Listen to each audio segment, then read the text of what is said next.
Zach. So when I Yeah, guess there were like fire engines all over the. Yeah. There's It's not- 3 on 34th Street. There's a One. FDNY incident in 34th Street. In the In- station. Like in the In the station, yeah, 'cause I came to the station, I didn't see anything, but maybe it's in another location. I was at 28th Street for like 15 minutes in the one train. Really? Oh, okay, And that's what they were announcing. yeah, there are So I there are walked. 5 fire trucks. I lucked out. I must have just missed it. One on 7th Avenue, 3 on 34th, west of 7th, and another one on 34th Street, east of 7th Avenue. Bunch of cops out there, Well, maybe people are stuck. Coming in, so probably. we'll give them some credit for that.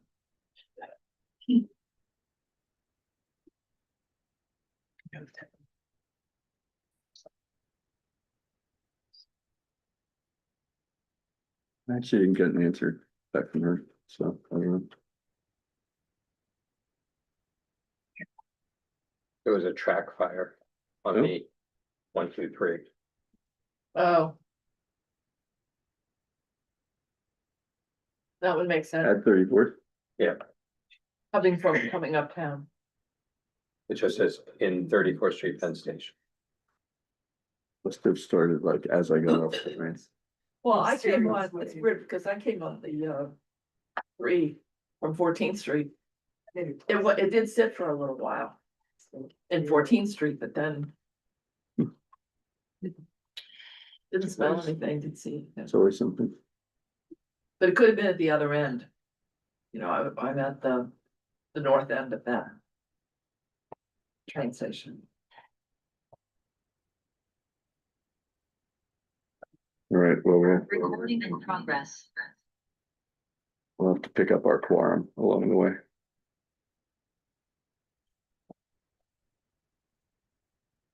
You want me to, share the screen that you sent me? Oh, yeah, well, after I do the intro.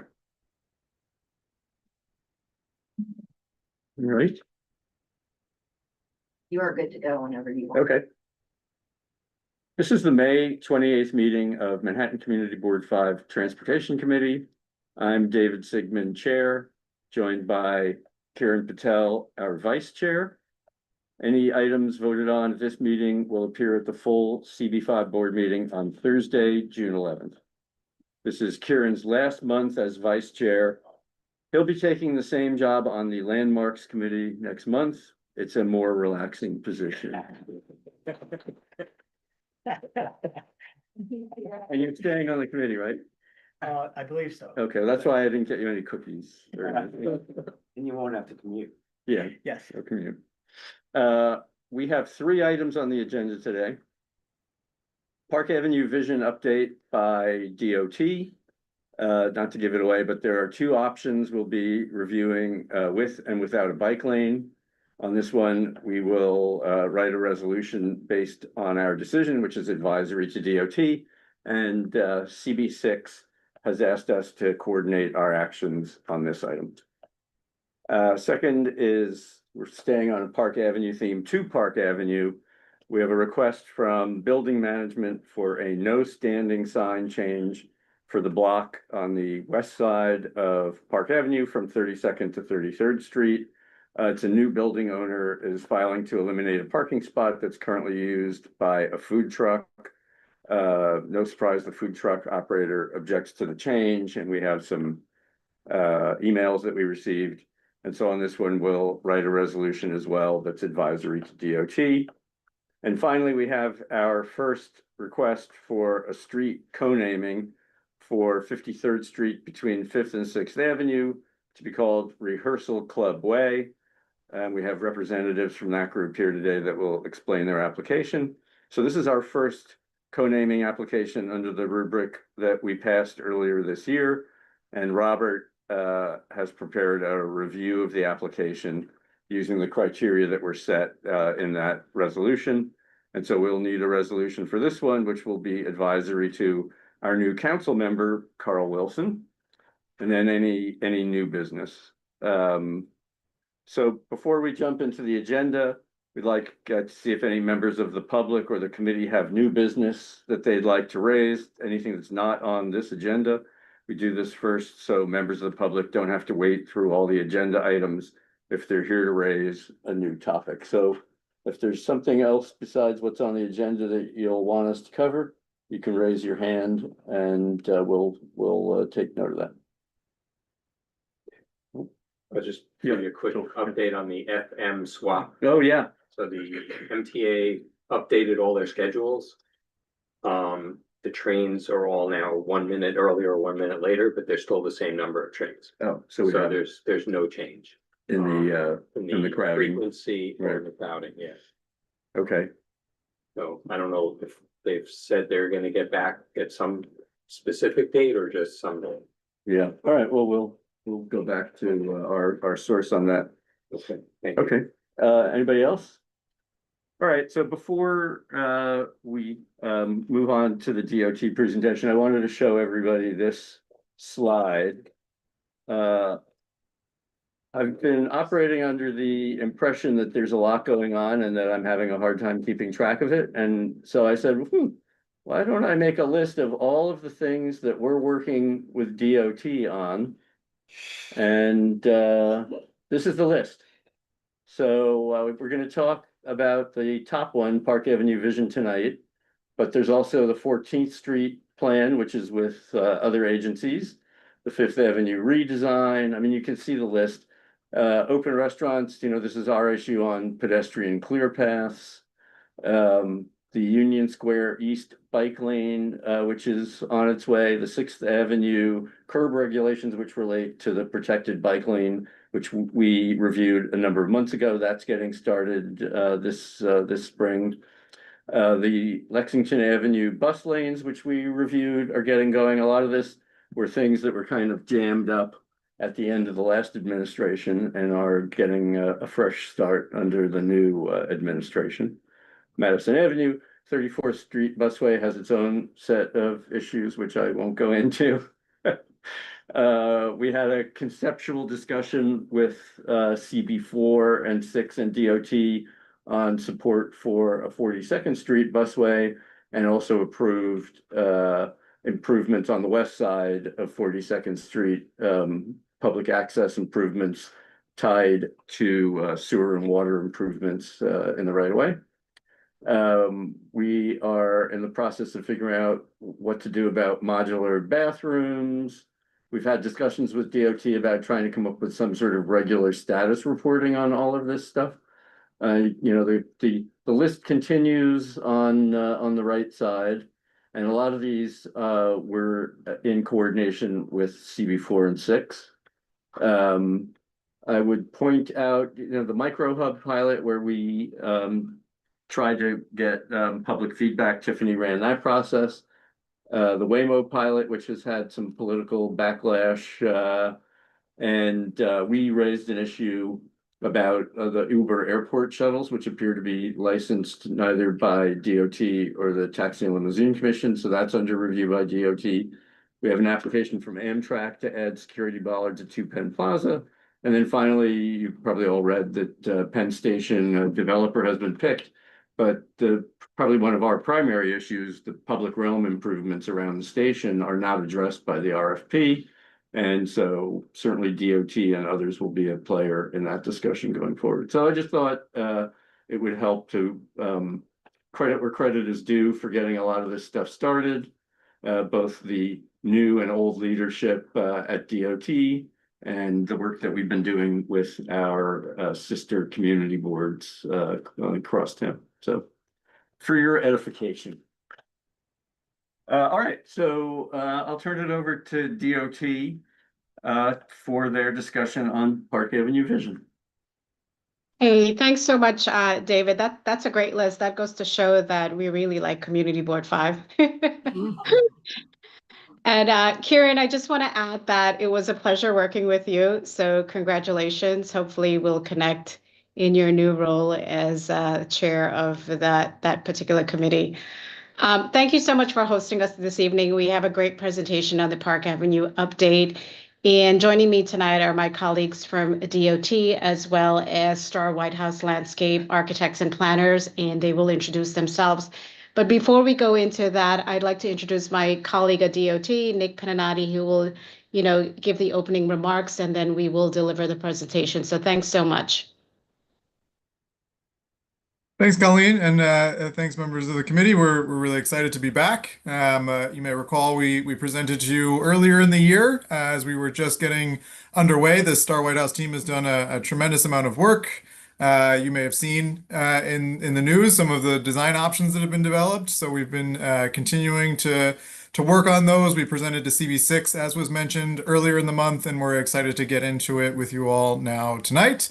I'm going to try to keep this part brief and turn it over to Kristen from the team to run through the presentation. And then myself and others from DOT will be here to answer any questions as well.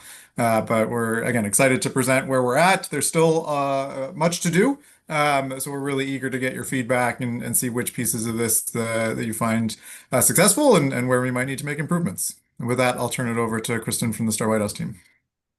Great, thanks, Nick. I'm gonna share my screen. We'll start going through. So everyone can see this, I think.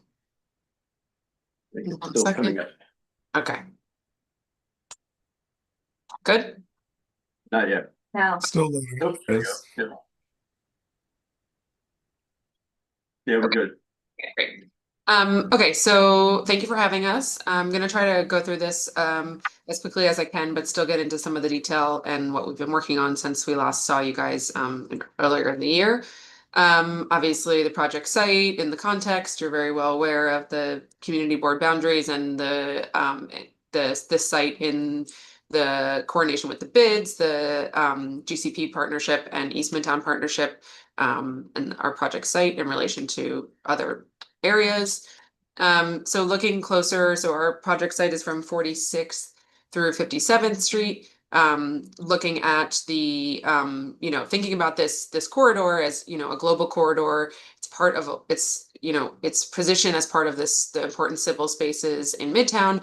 Obviously not just its connection to Grand Central and to the residential area to the north, but also thinking about this project in relationship to what's happening on the Fifth Avenue revisioning, thinking about the New York Public Library, Central Park, a lot of these open spaces within the area, and especially some of the landmark buildings in the space, and thinking about how people spend a day in Midtown, thinking about what can draw people from Central Park, from Fifth Avenue, over to these beautiful gardens that will be created, and the world-class architecture that is along Fifth Avenue. Park Avenue, our project site. So keeping that in mind, the existing medians, 11 with our project's 11 city blocks, between 46th and 57th. So the current medians are 20 feet wide, and you can see them here. And the proposed plan calls for the median blocks to the sort of full median blocks to be 48 feet wide, and the turning blocks to be 38 feet wide. So you'll see obviously that the design is not symmetric because of the integration of the turning blocks to keep traffic moving on left turn for the left turn lanes. But thinking about that as already kind of a non-symmetrical design, the way the historic Park Avenue is built, but how does this open up some design opportunities and challenges as well because of this configuration? Just zooming in on the typical dimension. So as I mentioned, we're doubling the width, going to 48 feet for the full block median. So removing one of those lanes, but keeping the left turn lanes on the turning blocks. Something else, obviously, when we heard, as we met last time, something that you guys brought up and what we've been hearing is about the importance of the bike infrastructure in Midtown. So obviously the closest bike lanes to Park Avenue are 6th, the future 3rd Avenue, but right now 2nd Avenue. And so what does that leave this area in Midtown, and how can we incorporate or think about incorporating bike lanes into the Park Avenue redesign? So that's something that we're going to show today, as mentioned before. I'm going to go through 2 different options that we are looking at based on that feedback.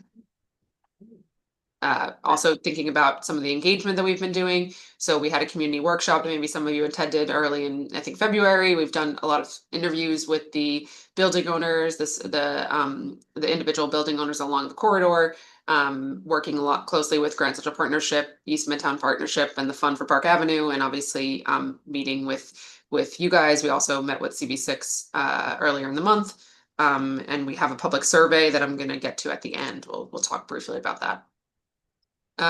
But the feedback so far before presenting these two options, which led us here, is really about the pedestrian and bicycle mobility. You know, hearing mixed comments about having the bike lane, but we wanted to really show what having a bike lane would create for Park Avenue, considering that there's no bikeway on Fifth Avenue. Also always keeping in mind and people really, you know, caring about the horticultural richness, the importance of the seasonal displays and various planting communities. And then thinking about programming, how can we program the spaces, including public art and other kind of uses on weekends, nights, holidays, things like that. And obviously maintenance always being a topic of conversation. So now I'm going to go into some of the design framework. So this framework applies to whether we have the bike lane or not. So thinking about this corridor, we've really kind of separated it into these three different zones. The first zone, starting on the southern end, is what we're calling the terminal city. This area is really where we consider or anticipate the most flow of pedestrian traffic from Grand Central Terminal. So really thinking about that as a kind of the starting point of the corridor, and perhaps the most densely populated in terms of people coming directly out of Grand Central. And then as you move north into this landmark zone, that's where we have St. Bart's, Waldorf, Seagram's, Lever House, Tennis and Racquet Club. And so in there, how can we open up views to the adjacent architecture to allow pedestrians and users of the malls to actually view those spaces? And then as you move further north, we're calling that sort of the living neighborhood. That's where we want to you know, have a slightly denser vegetation, focus a little bit more inward, but definitely include art because of the surrounding galleries and the adjacent uses. So, and what is connecting all of those is this continuous pedestrian and potential bicycle connectivity, but this sort of green spine or meandering path, as we're calling it, with design features along the way connecting those three different zones. And then when we kind of look further at each block, how do we, you know, treat the blocks differently? The entry blocks at the southern area and also at the northern area. Thinking about these full blocks where we don't have turning lanes as more formal medians, spaces for gathering and respite, and potentially those views to adjacent buildings. And then the remaining turning blocks in the middle of Park Avenue or middle of the corridor, those are really transition zones between the different median types. And then, you know, no matter what we do, you know, with these medians, there needs to be a consistent language. We want the corridor to feel cohesive. So all of the medians will have these various layers of pathways, whether it supports pedestrians and bicycles or one or the other, or just pedestrians, making sure that's safety or that's safe and accessible. Also always having some sort of destination or reason to linger in the median, even if it's just, you know, various seating or opportunities for seasonal programming. And then obviously the importance of planting the seasonal and seasonal species. Oops, sorry. Okay, now I'm going to go into the two different concept designs that you might have seen floating around out there, but I'm going to talk through them. So keeping in mind those three zones, this is what we've developed for the first design that's pedestrian only. And you can see, you know, it's quite small. I'll go into a little more detail, but you can see the rhythm of this sort of symmetry coming through, continuous, you know, planting, protecting the pedestrians. And as you move further north, the planting gets more dense and the paving slightly reduces as you move into that living neighborhood.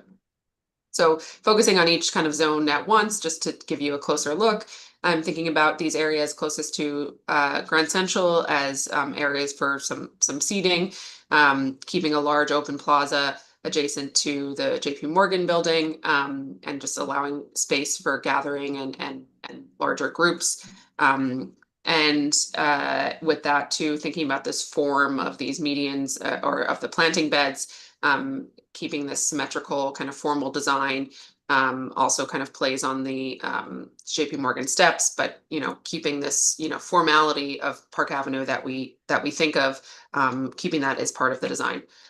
And then as you move into the landmark zone, this is more about opening views up in the center of the medians to the adjacent buildings.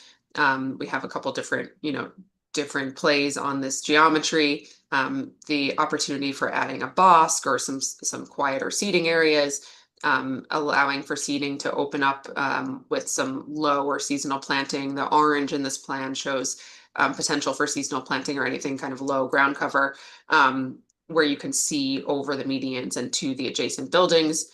Opportunities for art or various programming in the centers, and thinking about how this can relate to the adjacent buildings. So for example, the Lever House median is a little bit more modern, playing on the modern garden in Lever House, and whatnot. And then as you move further to the north, just increasing the vegetation, reducing some of the paving, and making this a little bit more intimate spaces, and focusing these areas on public art, although public art could be part of the entire corridor. And then just typical median section. So you'll see that the pedestrians are protected by the planter walls, which also gives us opportunity to build up the soil and provide trees. And then this view, which you may have seen, but again, these defining elements that move through all of the medians, despite slightly changes to their program, continuous pedestrian or continuous planter walls, continuous planting strategy, but really enhancing this formal design throughout the corridor. And then, okay, so this is sort of the alternative option, which includes the bike lane. So thinking about the existing bike lanes, protected bike lanes, and shared bike lanes, and we are studying, how this bike lane how you would get onto the side streets and the implications with that. But thinking about this area from 57 to 46, at least including the bike lane as part of the median design. And I'm going to kind of zoom in a little bit. So here, for the full block medians, the bike lane remains within the median boundaries, but closer to the southbound vehicular lane, separated, whether it's separated by a wall or a curb, keeping the pedestrians, separated from the bikes with planting beds.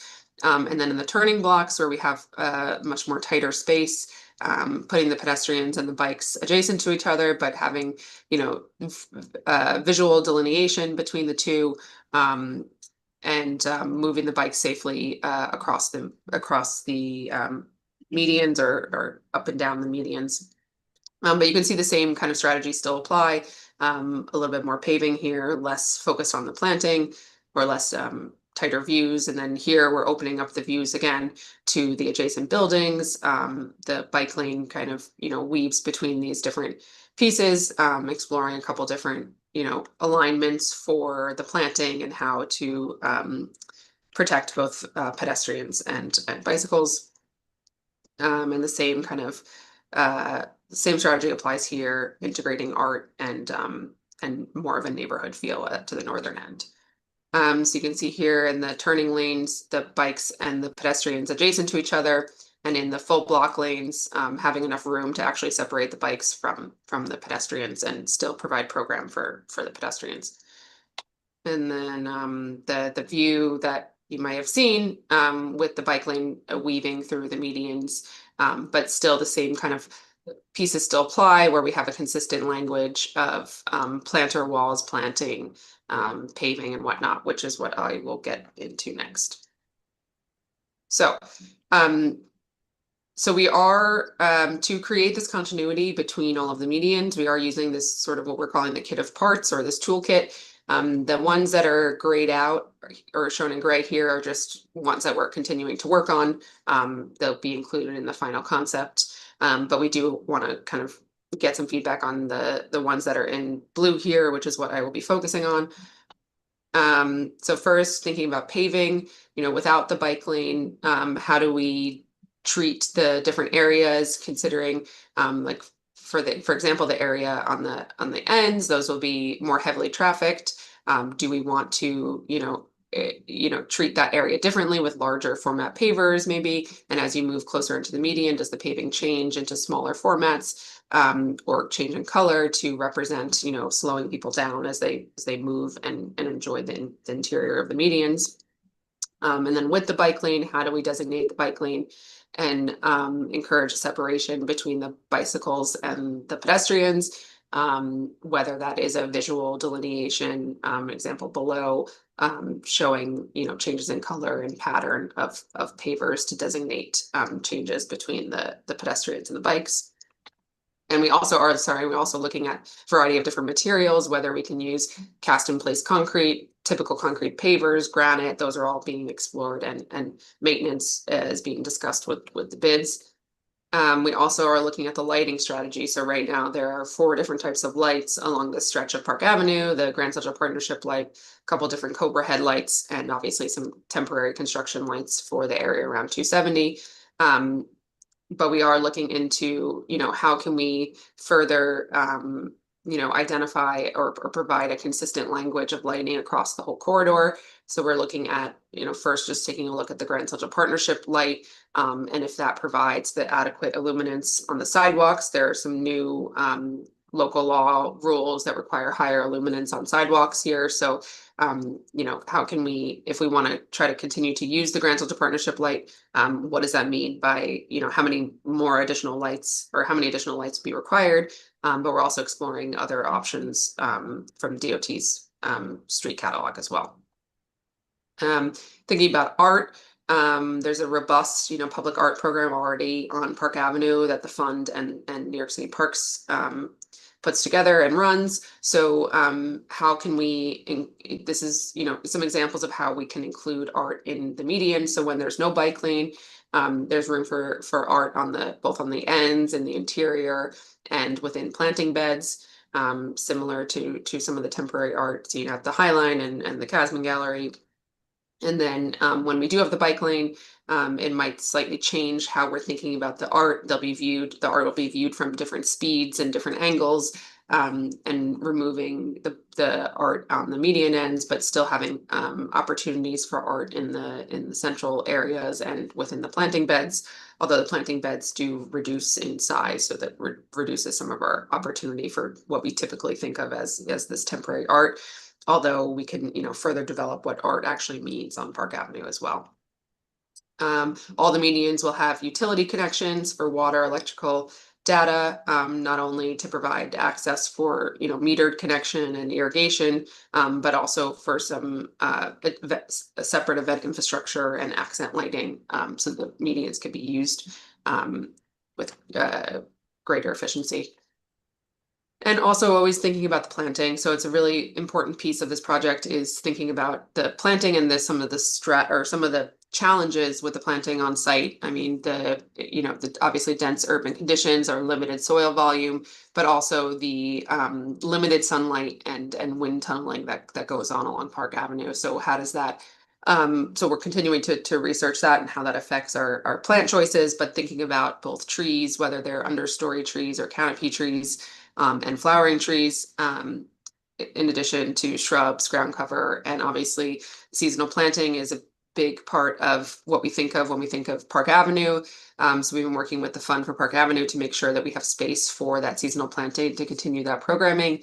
So in this image, as I mentioned, the orange can be places for seasonal planting. Thinking about trees, whether we can accommodate the more upright canopy trees, but also thinking about flowering trees and understory trees. You know, another big part of Park Avenue now is the flowering, you know, some of those flowering cherry trees.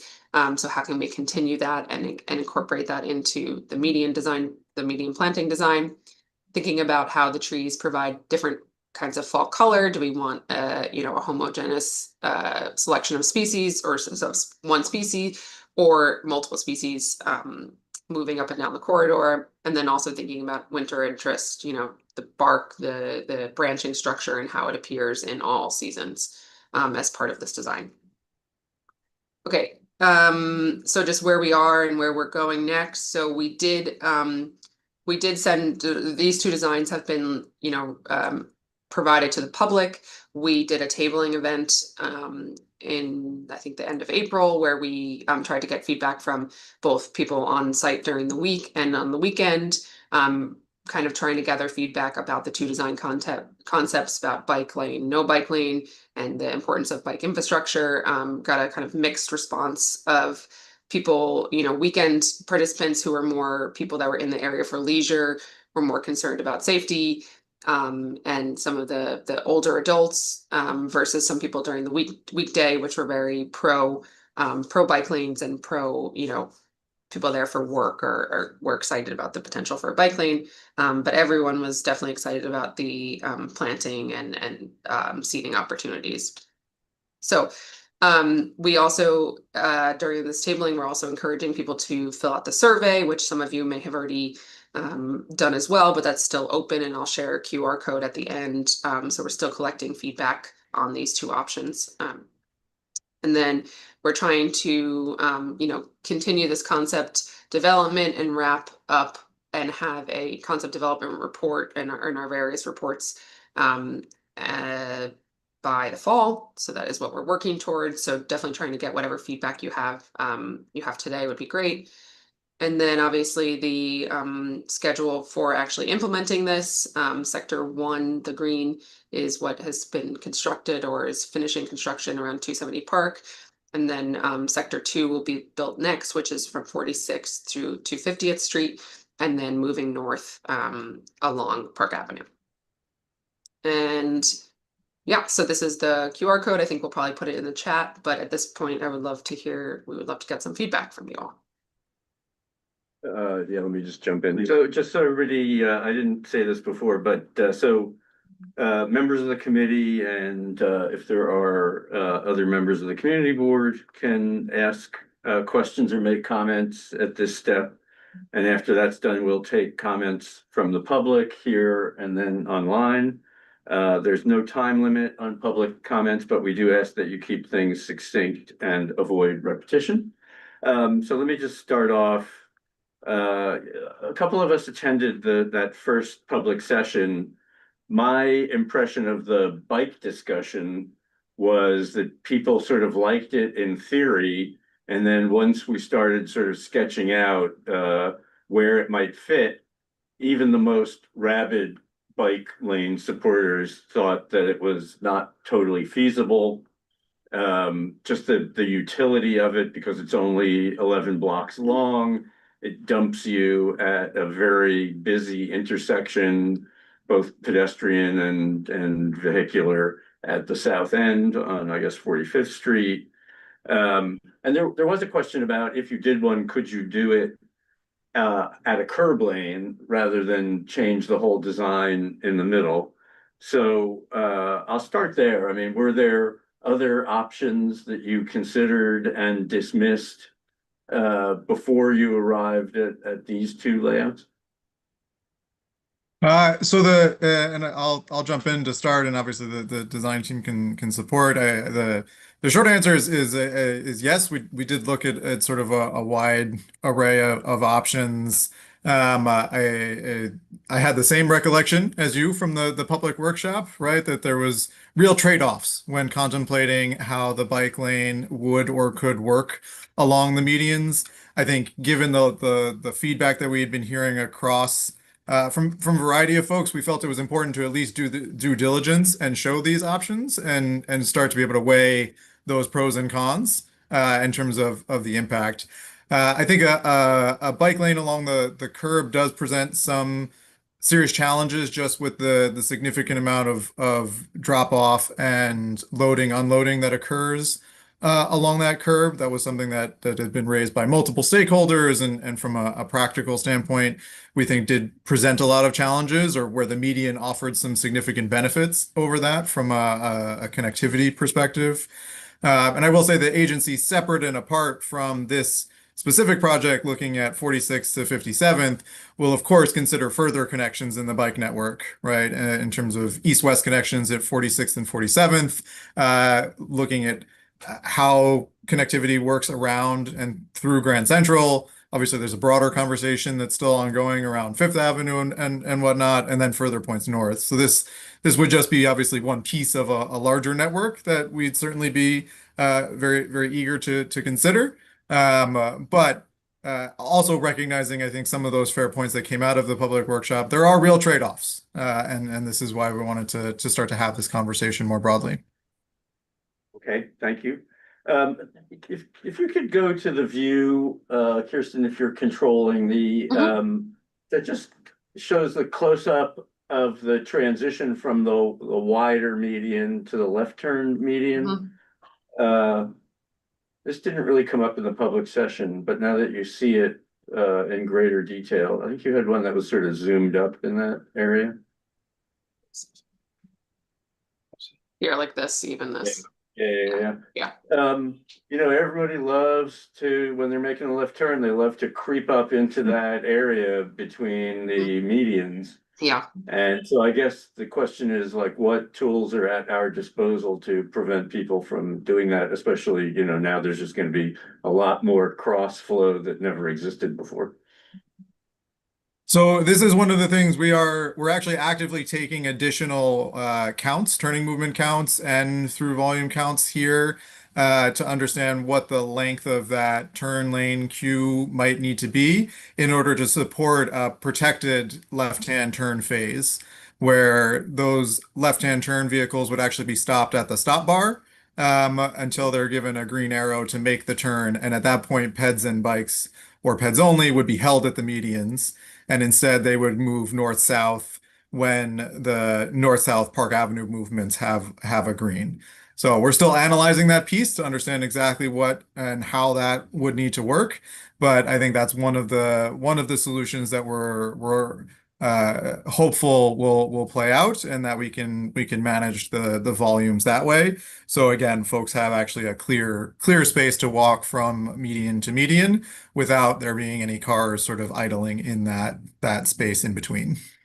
And then there'd be signalization for bikes and pedestrians to cross the street as well as. Yes, exactly. Yes. Got it. Okay. And just to add to Nick's response there, the condition which he just described will be a change to the existing condition. So today, vehicles are allowed to turn into the median and stop. Under this proposed plan, they would be held on Park Avenue proper before making the turn in one movement. So it would be a change to the existing condition. Thanks, Dave. I mean, the existing condition is to creep into that. That's part of the game. Okay. Zul? Yeah, thank you. I was at the public forum, and I really love the vision of a greener, more pedestrian safe and friendly Park Avenue. I think it's problematic that we still use words like bikes and bicycles and bike lanes, when for the most part in existing conditions, we're really talking about motorized vehicles and another traffic lane. And I don't think Park Avenue is the place for it, neither is Fifth. I think it creates so much difficulty because they're motorized vehicles. And of course, having a two-wheeled motorized vehicles is much more advantageous than having a four-wheeled one. And as much as we want to move towards mass transportation, better public transportation, we're going to have these private vehicles. And so let's have them as bikes, and let's have much more protected lanes like the plan is for Broadway Vision and the other north-south avenues.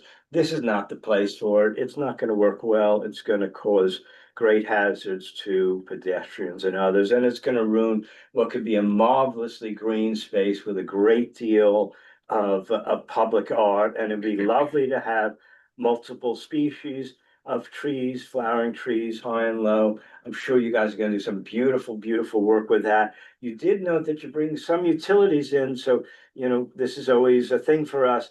Restrooms, we'd like to see some public restrooms. Thank you for the feedback. Really appreciate it. I will caution the one challenge on the public restroom side is because of the train shed, it's really difficult to make the sewer connection, right? Getting the water, getting the electricity, getting the data, all of those conduits are relatively small, and we can tap in where we need to. Sewer has presented a much bigger challenge. I think we totally hear you on that front. It's a really fair point. It's just in this case, the infrastructure is very, very challenging, but noted on the public restroom front. I guess it could be, the modular system, or we could come up with some incredibly advanced black water irrigation system for all the, yeah. So, well, thanks for the presentation. So I gathered, you mentioned the current medians are 20 feet wide. They'll go to 48 feet wide on the full block and, I believe 38 feet on the turning blocks. Correct. Did you guys mention the width of the bike lane? Is it 8 feet? It would be 10 feet, so 10. 5 in each Yeah. direction. Understood. Mhm. Understood. And I didn't see any like bollards or even if not bollards, whether planters, etc., like kind of protecting the pedestrians. Mhm. As you get into each intersection, whether there's a bike lane or not. Did I miss that? Is Yeah, there so- any So reason? if we're just talking about bollards at the median tips, so we have to meet with NYPD's counterterrorism and continue discussion with them.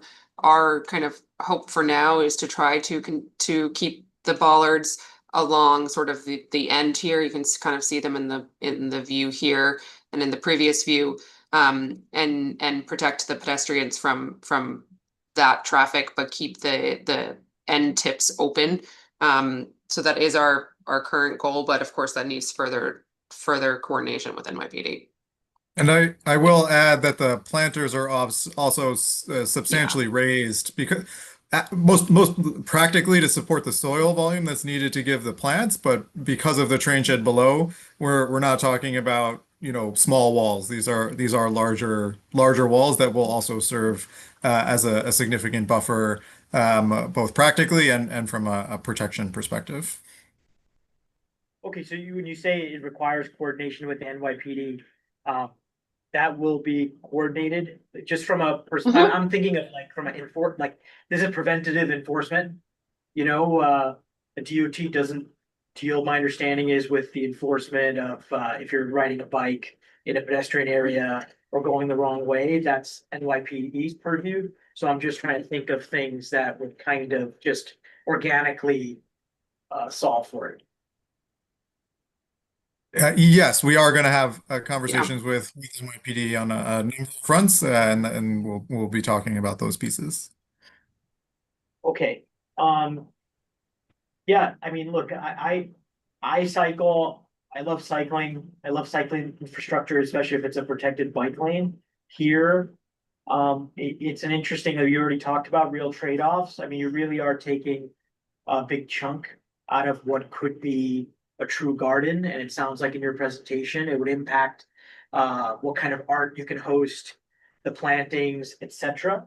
So that just does give me some legitimate pause. In terms of, I think as a committee, we're all in favor of putting the park back in Park Avenue. And I think, we want to better everyone's interaction with Park Avenue. So even everybody, whether you're a cyclist or a driver, everyone's a pedestrian first. So I wonder, and kind of my lean as of right now, obviously we'll let the conversation play through, but is to let this be the grand vision it could be for the common denominator, which is pedestrians. Thank you for the presentation. I guess I don't really understand, or I guess I want some follow-up answers on why there has to be trade-offs. I think that maybe I'm wrong, but 3 lanes in each direction for cars seems a little much for me. This project is probably going to take years. Those cars will find other paths around, and I don't see why we need to give that space, so much space, back to vehicles. So I guess I'm trying to understand, if you're going to rip up the street and put millions, if not hundreds of millions of dollars in the capital investment, and by the time this is done, congestion pricing is going to be more expensive and all these other things. Why not have a bike lane and what we have now presented on the screen now? Why can't we just get rid of maybe even just one more lane of traffic the way they did on the Brooklyn Bridge, or 2 lanes of traffic, one in each direction? So I guess a point of clarity first off, we are talking about the two travel lanes in each direction, and then the lane that is closest to the curb functions as a curb lane, right? It's mostly drop off pickup that will be occupied, It's still obviously three for lanes for cars, but yeah, I understand. Sure. Three lanes. Yeah. Just in terms of actual, vehicular movement and throughput. There are portions along that curb lane that also support right-hand turns. Again, I think as I mentioned previously, we are doing more traffic counts to understand what are the volumes here, what can be supported, how can we make sure that we're getting this piece right. We're obviously interested in the feedback. I think we've heard both sides of that question, right? Can we take more lanes, and why are you taking one lane from us as it stands? So it's a fair point. Obviously, as DOT, we need to balance those needs. And it is something we definitely wanted to take a look at. But right now, this was what the traffic analysis supported currently. Again, we are doing those updated counts, and we'll see how that comes back and whether there is any more room. But that's one of the challenges that we are faced with. So if you do those traffic counts and you decide there is more room, and would you do another design potentially? Would that come back to us, or is it you would do the analysis and be like, all right, great, and then just proceed with one of these two designs that are presented to us? No, we're still evolving these designs, Yeah. right? So if there is significant feedback and we need to make changes, we'll make those changes. That's definitely still part of the process here. Great, thank you. And we heard a lot about this, I think, at the public session also, because the property owners really weighed in on what's happening at the curb and their need for black car drop off and whatever else is going on. And it's probably not helped by the fact that they're all mega buildings that occupy, most, if not all, of the block front. So it's not like if you have multiple buildings, you don't need, that whole area for curb access. So there are a lot of kind of political aspects to how the curb is being used. Just a couple of questions on the plan that you have showing now on the 48-foot wide block in the center, at the bottom. I see that the lines curve and it varies, but roughly, what would you say, not including the end caps with the crosswalks, but what would you say the allocation is between green space and pedestrian space on this particular one? And then the same question for the 38-foot block. That's a good question.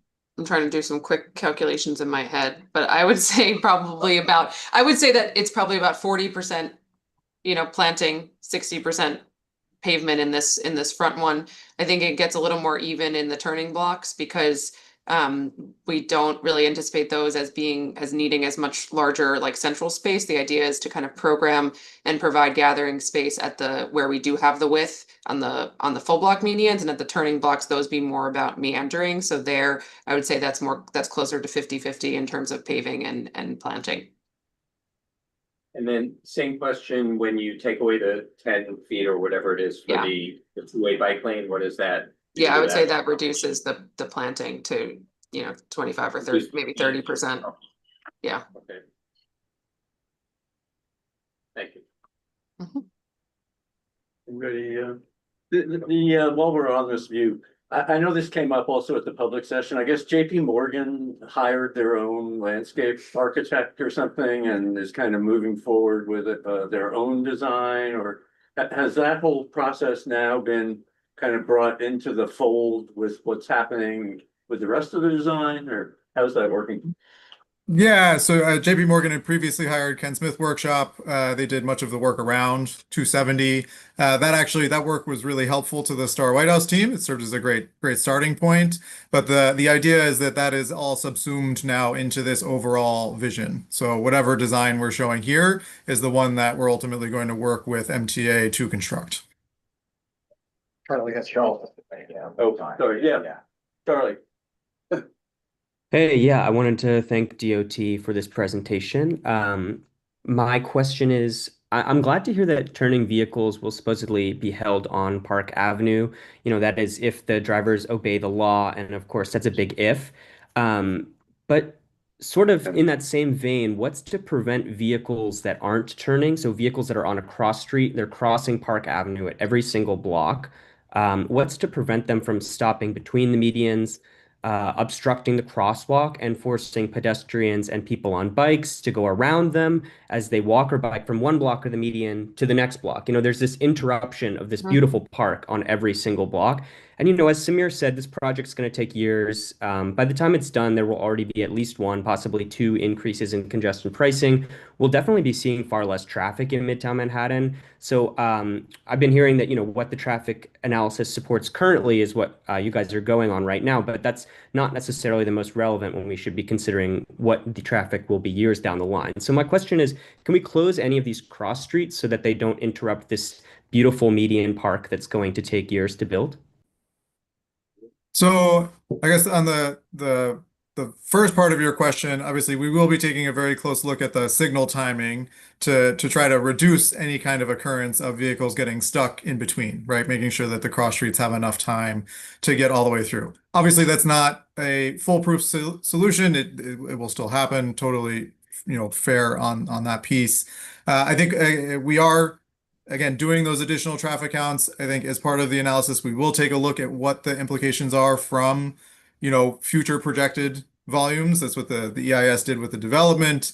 I think we'll try to carry that piece through.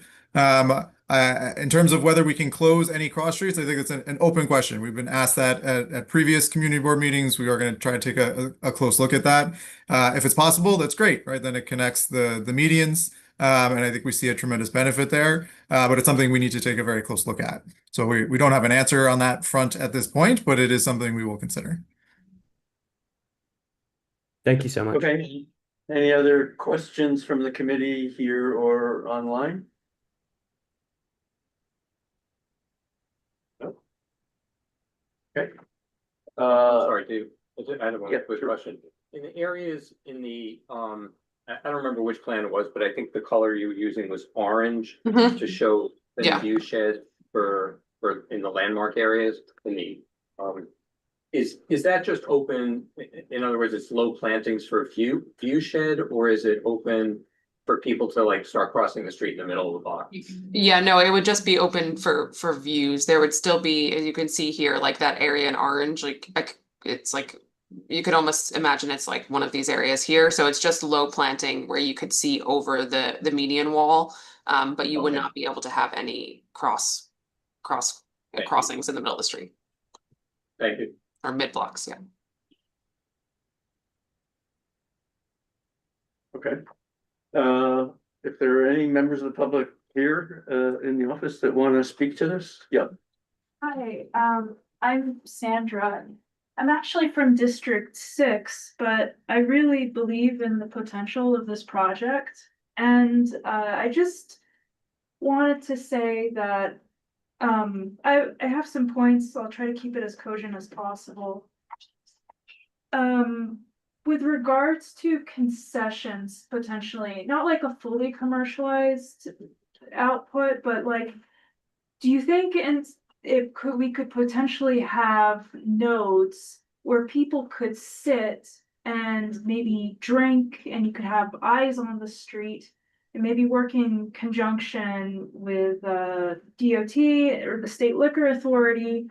They could sit down, they could get an Aperol spritz, sit in a raton chair, and like watch somebody walking their fat corgi after running club. The reason I say that is I think that when we walk along our waterfront greenways that have like really dramatic views, more dramatic than a boulevard or any corniche, it's still obstinately utilitarian. You like bike, you walk, and then you leave for a coffee inland. But if you want it to be a park, then you need to have like reasons to stay there. And I don't even think it's just like art installations. It's like people need to sit down and eat. It could be kind of like an Occidental corniche, where you have like, and you could really beef up the vernacular if you have independent contractors, and like human scaled commerce that would make the neighborhood more livable and soulful. And to some of the other points brought here, I think it would best be done if maybe, as much as I respect cyclists, I don't know if, I think the bike lane would kind of obstruct that. And probably, yeah, it should be a genuine park, like, that's connected. So, yeah, I know we have potential for concessions, but it's kind of vague, and I just wanted to hear what you guys think about that. I think the concessions would generate licensing revenue, it would anchor foot traffic, it would lift retail performance on surrounding blocks, and a neighborhood that's still rebuilding its pre-pandemic street life. And I think the legal pathway already exists with dining out in New York City, which covers roadway and sideway cafes. And the state liquor authority has a clear process for outdoor alcohol service on municipal public space. And if we really make sure it's independent contractors, then we'll make sure it'll be so charming and it won't just be like a Cisco catered concession stand. If we let the market deliver the soul and let the city set the rules, there's so much potential here, and you'll have urban planning students one day studying this median, and imagine an aerial view of red umbrellas and green trees stretching 11 blocks. And just, it could be like the line, but not the line. And that's all I have to say. Thank you. That was lovely. Yeah, I really, really appreciate the descriptions. I'm right there with you. And I think the short answer is yes, right? We do have the legal mechanism to pursue concessions here. I think we're certainly very interested in where that occurs along the corridor and balancing obviously the ability to have that kind of activation with also the desire to meander and to stroll along this new green space. There are some restrictions on the concession because of the utility infrastructure that we can bring, but there are certainly, I think, a lot of opportunities there. And I think the framework that the team has set up allows for some of that flexibility where, in key spots, we can maybe pull the planning back a touch to create a space for that concession structure, and really to bring that kind of activity that you described to the corridor. I think that makes a lot of sense. Thank you for the comment. Yeah, I'm thinking sort of like the High Line where it's, it breaks for a little bit for concessions and then picks back up again. Yeah, I think that's something we're definitely trying to integrate into this, and trying, even if, for example, these Bosque areas where those are, intended to be a little bit of a, in these turning blocks where you might have more movement, in these spaces, we might have quieter places with trees and, flexible seating, and that really kind of allows for you to grab a cappuccino and grab a, gelato from, a small cart or something and sit in these spaces. So I think that's part of our vision or hope for this. It's quite an amazing vision. I'm up on CB9, I think it is, 96th Street and Broadway. And we have that same challenge with a large median and left turns. The only obstacle is for the pedestrian who doesn't realize this left lane is going to be turning later. So that's the only challenge, but it works and it's really fabulous for the pedestrians to be able to cross in the middle and, and then on the sides. But as an example, it does work, and it's a great idea, I think, for Park Avenue. As an example, if you don't know it's happening, it is happening up on 96th Street. Yeah, no, those malls have always been a fun place to visit. Lyndon Miller did some of the plantings many years ago, and I had a chance to speak with her about them for other purposes. And it's a unique little spot. So thank you for pointing that out. Sure. Anybody else in the room? Oh, yep, Jason. My name is Jason Cromwell. I'm the chair of the Transportation Committee at Manhattan Community Board 6. I just wanted to add something to the conversation that came up in our committee's discussion of this. Somebody had raised the concern that the absence of a bike lane will inevitably create to have cyclists ending up in places where they're not wanted, such as in the pedestrian space. And I just wanted to add that as something to consider as part of the conversation.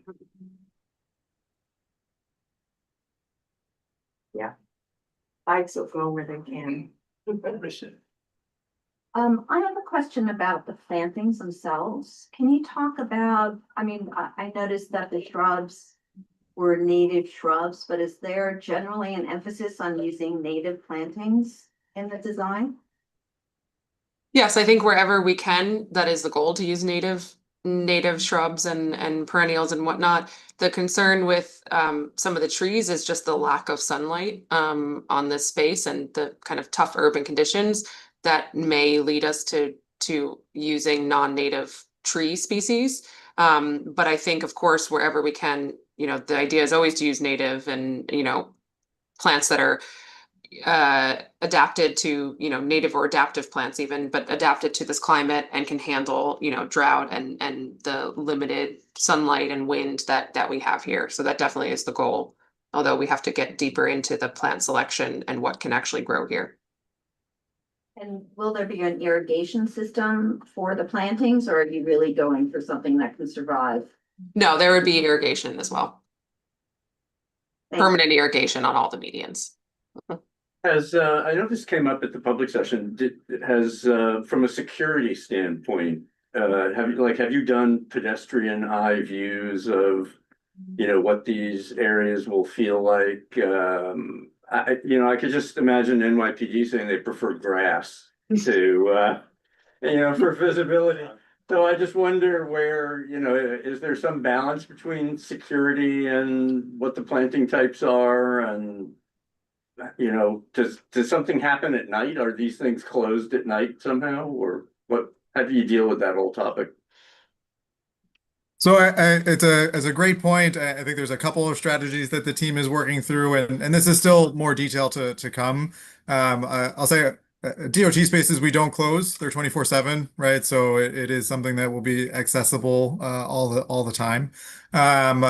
The grading within the medians is something that the team is looking really, really closely at, right? So where actually inside the median you may be much taller than where you would be on the roadway. So you have sort of additional visibility there. Obviously, they're also taking into account what the sort of overall height of these plantings is going to be in context of the wall plus the plants.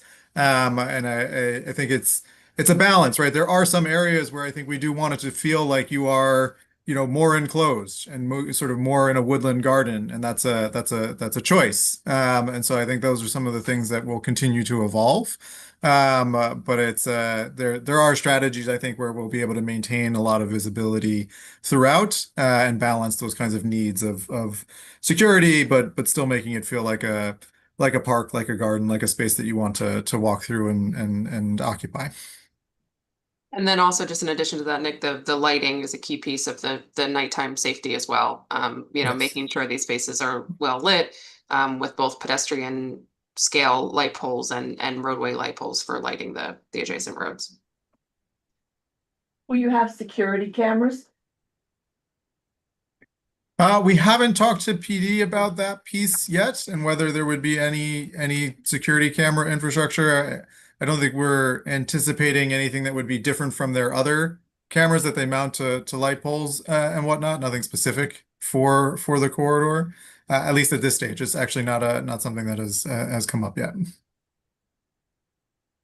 Okay, anybody else in the room? Any other comments? Anybody online have comments on this?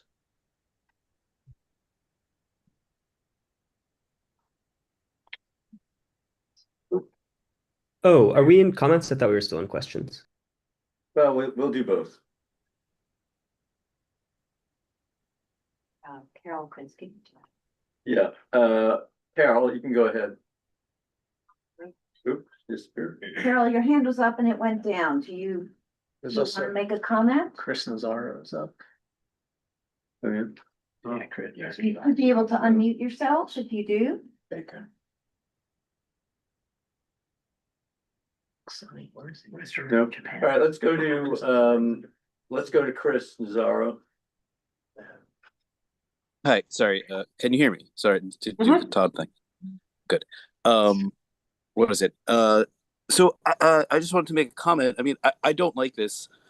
I think it's not even a halfway good solution to what's the kind of ultimate layout.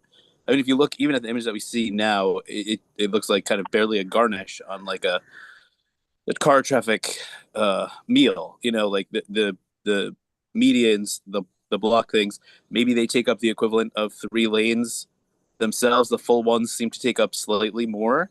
And I realize there are some limitations because of the train bed, et cetera, but it just seems like way too little pedestrian space. And then I really don't like the quote unquote trade-off that seems, it's like it just doesn't make sense to be like, oh, then we'll just get rid of half of the walking space for pedestrians to accommodate more cars. I think the worst stakeholders are being coddled. Like black cars is probably one of the worst uses, given that you're literally sitting on top of the nation's best and most dense public transit network that we have. Like there are multiple 24-hour train lines below their feet. There are multiple commuter rail lines that are right there. To encourage any black car use at all seems borderline criminal, at least from an environmental standpoint. Also, all the major stakeholders taking up that much space, like having whole blocks. If they have whole blocks, then they have the ability to use the side streets and not Park Avenue.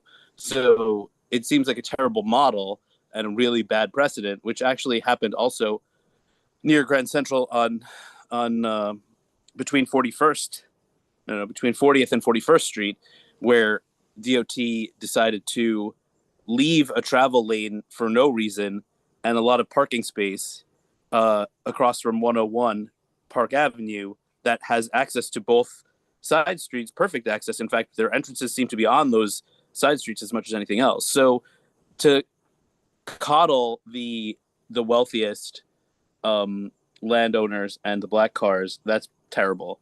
To tell pedestrians that half of their space needs to be taken up by bike lanes, which will only cause conflict. I mean, I'm sure very few people in this room, whether they're pro cycling or very cautious about cycling, think that the pedestrians and the bicycles should occupy the same median with no barrier between them whatsoever, which some of the slides showed. I don't think anyone really wants that. And then again, like the amount of accommodation for car traffic is just way too high. So I think even if you had one travel lane, that would be fine in each direction, and a couple of places to drop off. I think that we should, like, there are multiple highways in the city that run through the city. In every avenue, operates basically like a giant multiple lane highway going in one direction. We need more corridors that are pedestrian only or pedestrian like specific. And this is an opportunity that is kind of being fumbled to provide a space that is really majority or exclusively pedestrian, not some accommodation for the wealthiest and most dangerous transit users, which would be the car users. Let me get Charlie. Yeah, Charlie, go ahead. Awesome, thank you. Yeah, so the plantings and lighting and art, all of that sounds great. I trust the landscape architecture firm to get the aesthetic questions right. I'm sure the park will look excellent, and I would actually love this beautiful new park to be significantly larger. So what I think is more within the purview of our transportation committee, more than aesthetic concerns, is this practical question of how people move around our district and our city. And when it comes to transportation, one of the two designs presented tonight, the one with the bike lane, is clearly superior to the one without any cycling infrastructure, because New York City is years behind our peer cities when it comes to building bike infrastructure. It would be a huge missed opportunity to do this massive redesign of Park Avenue and not have a safe place for New Yorkers to get around by bike. So I think the existing design option with the bike lane should be the bare minimum. And in our resolution, I would advocate that we suggest that this be designed for the future. So removing at least one more lane of cars, perhaps that's where the protected bike lane could go. And then let's close some of these cross streets to through traffic so that this beautiful new park isn't obstructed at the end of every single block. Why interrupt this park with cars 11 times? Yeah, so thank you for the presentation. I don't want to retread too much ground that's already been covered, I think, eloquently. and well. So I share some of the concerns that other members of the committee have raised. I wouldn't necessarily adopt all of the language that's been used by some of the comments, but I agree in spirit. We have an extremely rare, like once in a lifetime opportunity to reimagine the space for the next 100 years or however long you envision this lasting. And what I see when I look at these designs is something that is quite limited. It's improving what's there. I mean, as others have said, I'm sure the aesthetic, details will be great. But I see punctuated medians, not a transformative change in use. I don't know how practical it is to include some of the ideas that people have raised around concessions. I too would love to see those kinds of uses. So my comment, I will just say is, I think we all want to see you think big. And that's, that's my 2 cents. Yeah, I think the idea, I mean, if you guys could really pursue the idea of eliminating at least one car lane and putting in a protected bike lane there, and then allowing that meridian to be largely or exclusively pedestrian and green, and a park would be great. And then the other is the possibility of cross street closures. So but thank you guys. Are we in business session now? No, we've gone, because we took public comment. So So we will go into business session. we will. Okay, I'll wait. Yeah, I'll wait. Okay. Last call for public comment. Guess what? Perfect time. We're in business session. Well, I think there's too much going on for too little space. It's the idea of 2 pounds of uses for 1 pound bag. Okay. What kind of bag? Well, I think either we have a bike lane or we have a public garden. I do not think those 2 uses are compatible.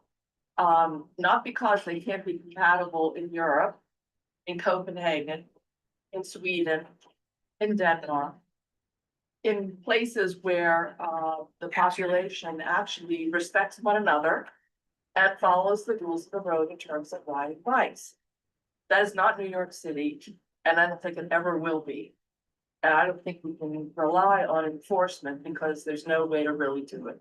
So I think we have to be realistic about who lives here, who uses bike lanes, and the concern about protecting pedestrians from vehicles, but also protecting pedestrians from bike users as well, particularly e-bikes, which go at higher speeds than they should. Higher speeds than even cars are allowed to travel in the city. That's one thing that I'm concerned about. The other concern is I love the idea of the food and drink concessions. However, if you provide food and drink concessions, you need to provide bathrooms. And we've already had one application come before us, a building owner, where this building owner, he or she, I don't know, has said no to public bathrooms, and they're providing a huge plaza. So if you can't provide bathrooms in the median because it's over the train shed, I understand that, then why couldn't we ask the building owners to provide them? But the building owners have said no. So I think that's a real dilemma that we would have to work out. And I think that lingering seating, seasonal programming, a green restaurant negates the use of a bike lane anywhere in this median. Put the bike lane in one of the travel lanes, but don't put it in the median. It's not wide enough. Yeah, I think, excuse me, it's probably premature to advocate for, I mean, it's up to DOT to really tell us is it feasible for them to close more traffic lanes? And I don't think that's, I mean, we could put that in a resolution, if you close more traffic lanes, then do this or do that. But in the current configuration where we have a 48-foot wide or 38-foot wide median, I think we're maxed out in terms of uses. I think taking away from that 38-foot garden and pedestrian space to have a 10-foot wide two-way bike lane, which it is kind of narrow to begin with. We've already rejected 10-foot wide bike lanes from this committee in the past because for various reasons, including that they're not safe for cyclists. Anyone who heard about the fatalities today on the Queensboro Bridge knows that even a wider bike lane is not safe for cyclists at current speeds that bikes and any vehicles go. So I think the purpose of this, that Kristen laid out right at the beginning, was to create a space to linger for seating or planting and as a respite from the surrounding city. I think that works really well with a 38-foot and a 48-foot median. The way it's been figured there with that amount of pedestrian space. I don't think it works with the bike lane. I don't think the bike lane in any of those diagrams is safe for it takes away from pedestrian safety and it's not safe for cyclists. I also think it's kind of a current configuration. It's a bikeway to nowhere. There are two crosstown bike lanes, I think 52nd and 55th, that I've used. I don't think there are any others currently in this area. And they dead end at 57 and 46, then 46 for sure you can't go in. So I said all this negative stuff about bike lane. I'm gonna say very positive things. The rest of the plan I think is great. I like all the greenery, the expanded greenery, and I like that people can actually go inside the greenery, as opposed to what's there today where you kind of look at it but you can't get there. So thank you for that. One thing that we haven't talked about is where's the funding coming from for this public realm improvement? The public funding is coming from super tall buildings that are built along Park Avenue in East Midtown. And the funding is coming out of the East Midtown Governing Group, where developers have put in money, certain percentage of money, to improve the public realm. And I think this is a great idea that this community board spearheaded when we had our first super tall, One Vanderbilt. And now it's spread to East Midtown. And so it's a great idea, but it was not to build bike lanes. It was to improve the public realm, adding greenery, adding plants. And I think we need to focus on what the original intention was of the funding that these building developers are putting into this fund for East Midtown public realm improvement. And I don't know if anyone from DOT can speak about. Yeah, Nick, I know this was covered at the public session a little bit. Can you talk a little bit about what the funding sources are for this? Yeah, sure. And again, obviously, this is a tremendous infrastructure project. So MTA is funding through their capital plan the train shed work below, right? So that is obviously the impetus for this. They're going to tear up the street no matter what we do. Just to be super clear about that. It's going to happen in sectors. It'll happen over time. But just to be, again, abundantly clear, the full street from building line to building line will be ripped up over time to allow for MTA to rebuild their train shed. The piece above ground, right? The median that's going back, that is the point, that is the piece that we're looking to the Public Realm Improvement Fund to ultimately provide the dollars for to create the vision in terms of what you're actually going to see above ground. That final set of funding for the capital piece, just to be clear, has not been finalized. It's not necessarily published in any budget yet. That is something we are working on. The Public Realm Improvement Fund has funded the study for the design. So all of the work that you're seeing now is coming out of that pot. And our expectation is obviously to speak with the Public Realm Improvement Fund and have them vote on funding for the capital piece as well. But just to be clear, that has not yet happened. So that's a step that we'll be taking very soon. And I sit on that committee representing Community Board 5. Yes, And thank so you. does my colleague from Community Board 6, sits on the committee as well. Chris, did you have a final comment or? Yeah, sorry. And I do prefer Christopher. Well, what is it? I think that I mean, I can't disagree more that one fatality somehow proves that a wider bike lane is unsafe. We know that, like, there's no debate as to the safest or the safer mode of transit here, and just at any level, bikes will be a safer mode of transit for you than a car. And so removing a car lane in any case is going to be safer no matter what. It does seem like among the various opinions in the room that everyone likes the larger park, or no matter what, and that leaving a bike lane out would be a huge mistake. So I think that, again, like, our role as a community board is to voice opinions in this kind of very future forward-looking way. So I think that we are not constrained by the limitations of the DOT. We are the ones who can say things that are more visionary and push to get more, not like wait for DOT to tell us, oh, what can happen with traffic lanes. We can say, look, we don't want them, or this is safer.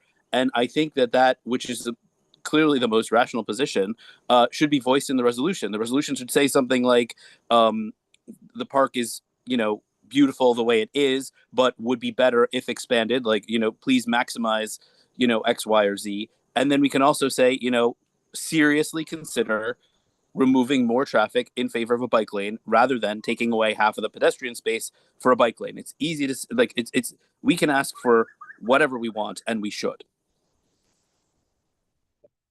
So two last comments. Yeah, I think that's really important to look into. The possibility of removing a car lane and replacing it with a protected bike lane. And then secondly, to go back to our restroom, hobby horse, I know there are very advanced compost toilets.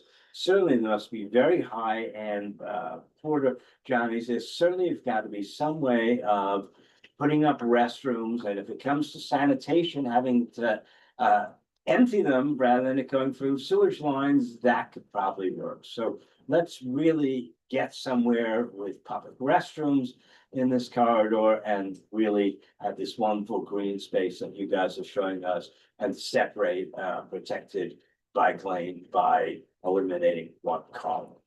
Let me just respond to what Chris said. Christopher, I'm sorry. What Christopher said about what I said. I did not say that it's safer to have cars than bikes. I specifically said, I'm not talking about car lane. I was leaving for DOT because they told us that's something that they have to work through in their traffic analysis. What I said was that taking 10 feet away from a park or potential green space or from pedestrian space is not safe, and that two-way bike lanes we have in the past said are unsafe. Two-way narrow 5 foot each direction bike lanes that are not physically divided, separate. Thank you. Physically separated, correct. That was it. Yeah.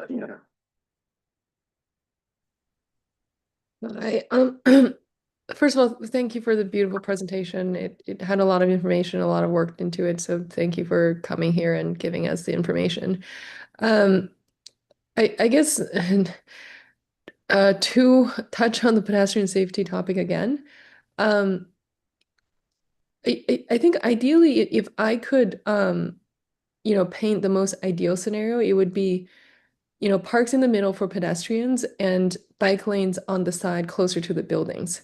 Because in my mind, even if you don't provide let's say we only have limited space and you can only provide this middle area for park and there's no bike lane, I think there's still a risk of bikes just biking through the pedestrian way if they're not closed on both ends. So I think the ideal scenario would be, instead of having the bike lane zigzag through the blocks, and I think even if you give bikers, and I bike too, even if you give us a dedicated lane on certain blocks, in some circumstances, we're unruly New Yorkers. We still like to cut through things. So having them close to each other, I think is a design issue that that is not ideal. If we could, by design, keep them separate by the car traffic, the bikers on closer to the buildings, which means they're only on one side exposed to cars,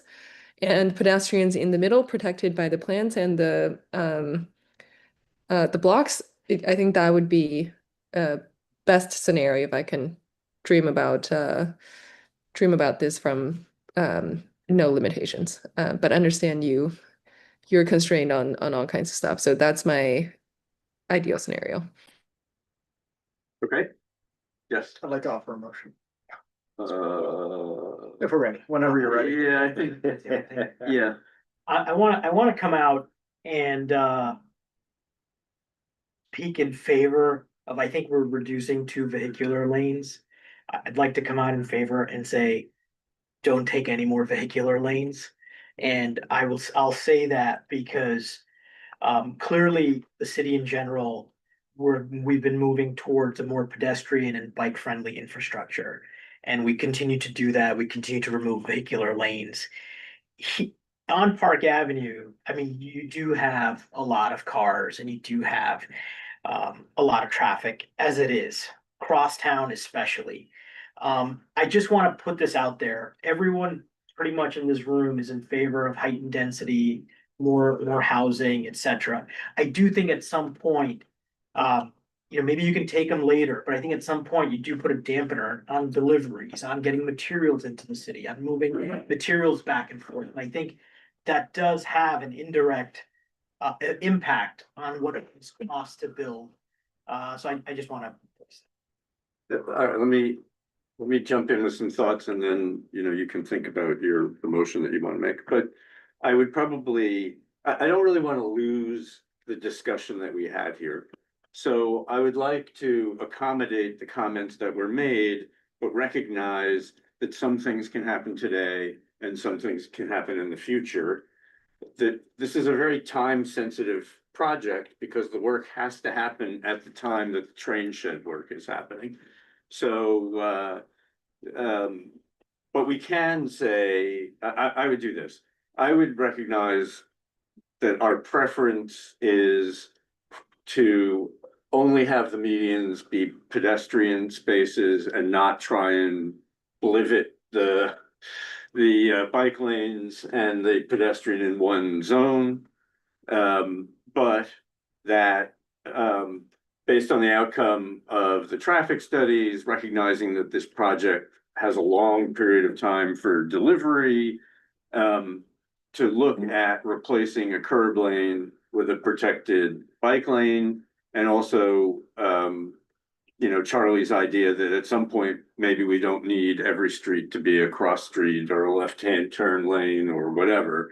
And so there may be opportunities to expand this. I mean, from my standpoint, I know the quote was that, we're putting the park back in Park Avenue, but we're not. It's a median. So we're taking the median and we're making it above average. And that's a little statistics joke. So we're never going to make this thing into a park, but I think we can make it the best possible median that we can and try and recognize that things will be changing over time and we should adapt to them.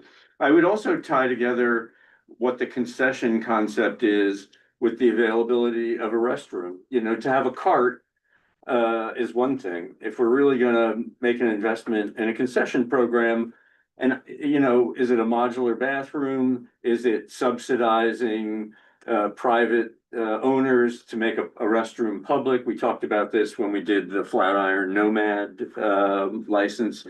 There are a bunch of good ideas for the ways to get bathrooms. We don't need a specific idea, but I would say I wouldn't overinvest in concessions if you can't provide a bathroom to support it. So I think that should be part of it. The other piece I wanted to mention, every time somebody talks about Fifth Avenue, it's always, oh, Fifth Avenue, it's not going to have a bike lane. And I don't know why that decision has been taken in advance of a full public vetting of the Fifth Avenue redesign. And so personally, I would like to see a placeholder for the ideal solution for a bike lane, which is running the full length of Fifth Avenue. Yes, you're gonna be it's a trade-off between how much pedestrian sidewalk space there is, what's happening with bus lanes. But that's the ideal place, the spine down the middle, continuous all the way, instead of us tying ourselves in knots to put an 11 block partial bike lane in this location. That's the only highway. Comes you off nowhere. Yeah. So anyway, and I'll leave that then to you if you want to craft. All right, your It's how- I'm gonna motion. repeat it so we don't miss anything, if that's okay. So I move that we write a resolution that supports the garden, I'm gonna call it the garden plan. While recognizing the need for bike lanes due to concerns that bikes will go in the pedestrian space, so on and so forth. Subject to traffic studies, et cetera. Have in the future, consider closing medians to connect the park space together. With the ideal solution for the bikes to take away at least one lane of traffic to put a bike lane adjacent to the curb. It sounded like that was what we said. And that we would support concessions, but we would like to see bathroom either access or bathrooms themselves be available to people who use the concessions. And at the same time, we also support having a Fifth Avenue bike lane. And the cross street closures? Yeah, that was in there. You said closing medians? Sorry, I meant like closing the cross. You may, okay, so I think you need to use that term. Sure, I'll change it. Yeah. I mean, was there, when you were making your motion, did you have something else or? I mean, I think the only thing that I would have said differently, I guess, is that I probably would have gone stronger on the bike lanes. Like, I do think we need something, whether it's in the middle or on the sides. I think I'm happy with what we came up with. I'm fine with it. I'd like to add there are design elements that could be added that would prevent bikes from entering the garden. It could be a kind of a paving, it could be a narrow gate. There's a tool that these landscape architects had come up with, which would make it very difficult for bikes. Maybe it's cobblestones or something. There's a way to do it. Yeah. It's just a design solution. Yeah, I could second that, but I think we should be really clear that for the bike lane, we really should be replacing a car lane with bike lanes and not letting them run through the garden. Sure, I think that's what I said. I think Charlie also has to say that. Yeah. Yeah, I just wanted to note that we might not want to be so prescriptive about the location of the bike lane by taking away a car lane. It's possible that it's most feasible running directly alongside the median park rather than in the curb lane. Okay. No, If it could be on It's supposed to be the, a car lane. I can't support that. right, if it could be on the outside of the protective planters, then the pedestrians are totally I protected think that's from what the Charlie bikes. is saying. Yeah. Well, Yeah, let's yeah, be completely clear. separate from the park, completely physically Yeah, separated with And infrastructure. obstructed with some sort of wall. Yeah, Sure. There has to be a protection wall. Yeah. What did you call it? No Karen? crossover. Called it a separation, a separation. a physical separation. Physical separation. Either with planters, tall planters. Well, Yeah. the It has to be median a itself continuous has wall. continuous. Right. wall, That's so- already a wall. Yeah. There's already one though. I don't know if we Right. need the second. But yeah, it'd be a protected bike lane. Okay, Okay, I think I have everything. was I able to co-opt enough people to vote for this? So you want a second? on that? Yeah. Second. All right. We'll find out. All right, Okay, Charles, Yes. Athena, Yes. Nancy, Yes, Samir, Yes. Christopher. Yes. Okay, I'm a yes. Tiffany, Yes. David, yes. Robert. Yes. Joel, Yes. Joel, yes. Mandy's on as well. It's a yes from me. Yes, okay. Unanimity. Everybody? Yep. All right. Thanks, Jason. Should pass it. Thanks, everybody. Thanks for the presentation. Thanks for the discussion.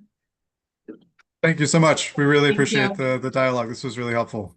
Thank you. Thanks. Thank you so much. Thank you very much. Bye-bye. All right, so we're gonna move on to item number 2, the 2 Park Avenue no standing change. Is there somebody? I am not seeing the applicant. Oh, well, that's the Unless question. they've joined as an attendee, and if that's the case, if they could raise their hand, I would know them, although I'm not recognizing you. So if you're the representative of the owner of the building, if you could identify yourself.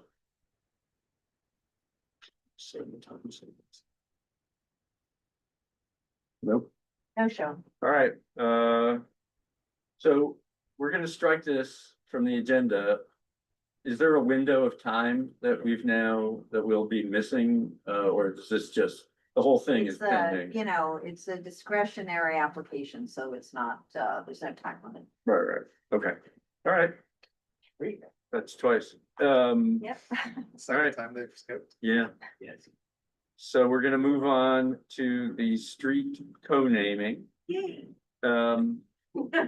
So if you could, you know, I'm not sure we fully circulated all of your documents. Not everybody saw the full application. Okay, So if you could give a brief summary of kind of what the history of this is, okay, you know, why it is what it is, okay. and then Robert, who worked with Samir to sort of develop our guidelines for street co-naming, has looked through the materials and done a comparison of our guidelines versus the content of your application. So we'll do that, but after you've had a chance to kind of brief everybody on what you have in mind. Okay, first I want to thank Marissa, because she sent me the guidelines and I tried to match everything that you needed as best as I could. I'd like to introduce my co-workers here, Michelle Mason and Lee Kelly. Michelle was our very first chair when we first came together as Rehearsal Club Women in 2006. We all lived at the Rehearsal Club. It began in 1913. It existed till 1979 on 53rd Street, between 5th and 6th next door to MoMA. It actually became those 2 buildings in the early 20s. Its first home was more Times Square, across from Hamilton at the moment. That's where the original brownstone, but it was too small. It kept moving because there were too many people, too much need. This is Lee Kelly. Michelle was the first chair. Lee Kelly came in as the second chair. I was her vice chair. We led the group through to the centennial, which was 2013. And in 2000, I can't even remember what year, I took over as chair. 2014. Okay, thank you, ma'am. The Rehearsal Club was a girls' residence for theater women. It was the only reason my mother let me come to New York, because in 1970, it was not a great place. Panic in Needle Park was the big film of the year. It was completely unsafe. My mother, how she let me do that, I don't know. But all of us lived there in the 70s. I was 1970. 1979, it closed down. 2006, Kathy Conry came to me and said, "Did you ever live at the Rehearsal Club?" And I said, "Yes." Who cares? It's gone, right? Those women came together. These women, Michelle was the first chair, bringing me into the group. We were in the basement of the Metro Church. We didn't know where it was going to go, but we knew that the city had lost something really important. Subsidized housing for theater women, which we can't afford what is now there. Next door to MoMA, high rise, very expensive. I went in to get signatures. I got the doorman's signature. This was the individual signatures that I had to accumulate, right? First of all the women live now across the United States. because of our efforts early on, we bonded everyone. They all came together. The energy of all of us, like the energy of what you guys are accomplishing for the city of New York. I'm watching what you're doing. We did that on another level. And what we accomplished was beyond anything we thought would happen. Rehearsal Club Way. It's part of our mission to keep the legacy alive. The importance of what the Rehearsal Club represented for all of us. I look back on my life when Kathy came to me, and I realized that if I hadn't lived at the Rehearsal Club, I never would have had the career I had. I'm now immortalized in Chorus Line. I have a daytime star that's kind of tarnished at the moment, but I've used all of our past history to move this organization forward. And the Rehearsal Club Way is really important to all of us to keep that legacy alive, where people go, Rehearsal Club, what was?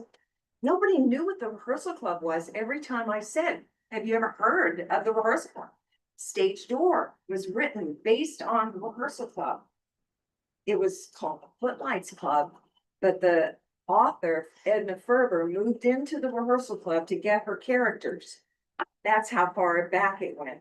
Carol Burnett lived there in the 50s. Every time she's interviewed, she talks about how important the Rehearsal Club was to her. This is an article that came out in the real estate section on Carol Burnett. When was this? This was 2023. She talks about the Rehearsal Club. She talked about the Rehearsal Club back in the 50s. She gathered the girls together. They did a showcase and she got an agent and she had a career. I'm telling you, this place is golden and we need to remember it.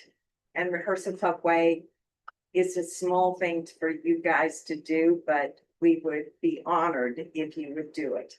There's 2 essays that Michelle and I wrote. There's a petition that Lee wrote. And we can read that if you haven't read it and you'd like to hear it. I don't think we have the time for a full, Okay. Did I unless you can sing, Do you have any questions? unless you can sing and dance it. Do you want to add anything to what I've said? Yeah, I don't, maybe first. Well, I just want to say one thing. First of all, usually you say, oh, do you know the Rehearsal Club? Maybe this has been going on for years and years. Do you know the Rehearsal Club? Maybe. Last month, I was at an event and I said, I lived at the Rehearsal Club. The person said, you lived at the Rehearsal Club? It's known, it's getting known, and to name that block that we lived on, Rehearsal Club Way, will only bring it more oomph. Okay? And there is a historical theatrical legacy here that we're all proud of, and we'd like to really, we're hoping you support it. And also talk about the books, the Cinderella. Okay, I'm gonna show you fun things. Rehearsal Club, right? This is actually in the book. We got a book published. Cinderella's of West 53rd Street. My story's in there. All of our stories are in there. We had an audiobook published and got the shirt. I mean, we are very theatrical and we love this place. And we have actually been the impetus for the rebirth. It's now has a brownstone in Harlem, but we're not like we were on 53rd Street, where we had the brownstones donated by Rockefellers and we were there for over 60 years. We're still transitory. We're still looking for a Rocky to take on the Rehearsal Club and make it what it used to be. Maybe I would love it if it was in Midtown, because this area is golden for the theater and everything that has to do with the theater. In fact, the corporate signatures that I got was from Broadway Cares Equity Fights AIDS, which actually supports the Actors Fund which is now the Entertainment Community Fund. They also support the EAG, which is another corporate letter that I got. And the Lambs has been a big corporation there around the corner from the Rehearsal Club, and now they've moved to Broadway, a little further uptown, I think. But they've given us a corporate letter. And the other guy that I just got was the 50th Street Neighborhood Association. He gave us a letter. Yes, David, he was supposed to. tonight. Former community board. Yes, okay, Well, so he was supposed to come tonight, he did not. Yes, sir. Well, unless you want to run for chair, and then. Can I just, are there any other highlights of the application that you think we should be aware of? Again, recognizing that, yeah. Right, yeah, we must talk, I just want to mention one other thing. Yes. So we won't read all this. It's not just us in the 70s who lived there, it goes way, way back. And I just want to acknowledge one woman who was absolutely incredible, and she became our friend once we got the rebirth of the Rehearsal Club. Phyllis Jean Creole Western. She was Miss Television at the 1939 World's Fair. She lived at the Rehearsal Club, and she introduced television to the world. And she'd commute from West 53rd Street on the subway out to Flushing Meadow Park. Not only that, she used to go and dance and serve food at the Stage Door Canteen, and got the idea, what if I did this on the radio? She was in her 20s, living at the Rehearsal Club. So she went to NBC at Rockefeller Center, walked down from the Rehearsal Club, and pitched it. How about we have a show that's called The Canteen Girl? And I will sing each week on a Friday for about a half an hour and read stories and songs and letters from the people who are overseas. And she became the Canteen Girl. And the New York Historical Society, a number of years ago, they resurrected this whole thing and showed how she impacted New York City during World War II, and the what was it, the World War II exhibit, the World War II exhibit at the New York Historical Society. And I don't want to talk too much, but I think it's very important that There's a question though. No, yeah. You wanna be- Let me, you wanna- can do you know, like, in total, how many people lived in the hall? We were there 45. It started with 20, I think. So, You I know, mean, over the do you have years, over the 20 years. 10,000. Yeah. 10,000. 10,000. Yeah. May I What did speak? you want to say? Yeah. Oh, yeah, there's something important. It's like, I mean, all these women have encapsulated how wonderful the club was to all of us. But I think it doesn't really address the most important issue. All right. When I was chair for 7 years, I thought it important to go back and find out, delve into the history of the club, find out why it was considered so extraordinary. Oh, I knew about a stage door and I knew about a list of stars, but that didn't seem enough to me. So I went deeper into it. What did I discover? When the stage door fame faded away and when the club closed in 79, the New York Times said, "Don't do it," the op-ed. "It's a legend, please don't do it." They still closed it. Why in 1979, when they closed, we got that prime rating, Life magazine, Final Curtain, tribute issue.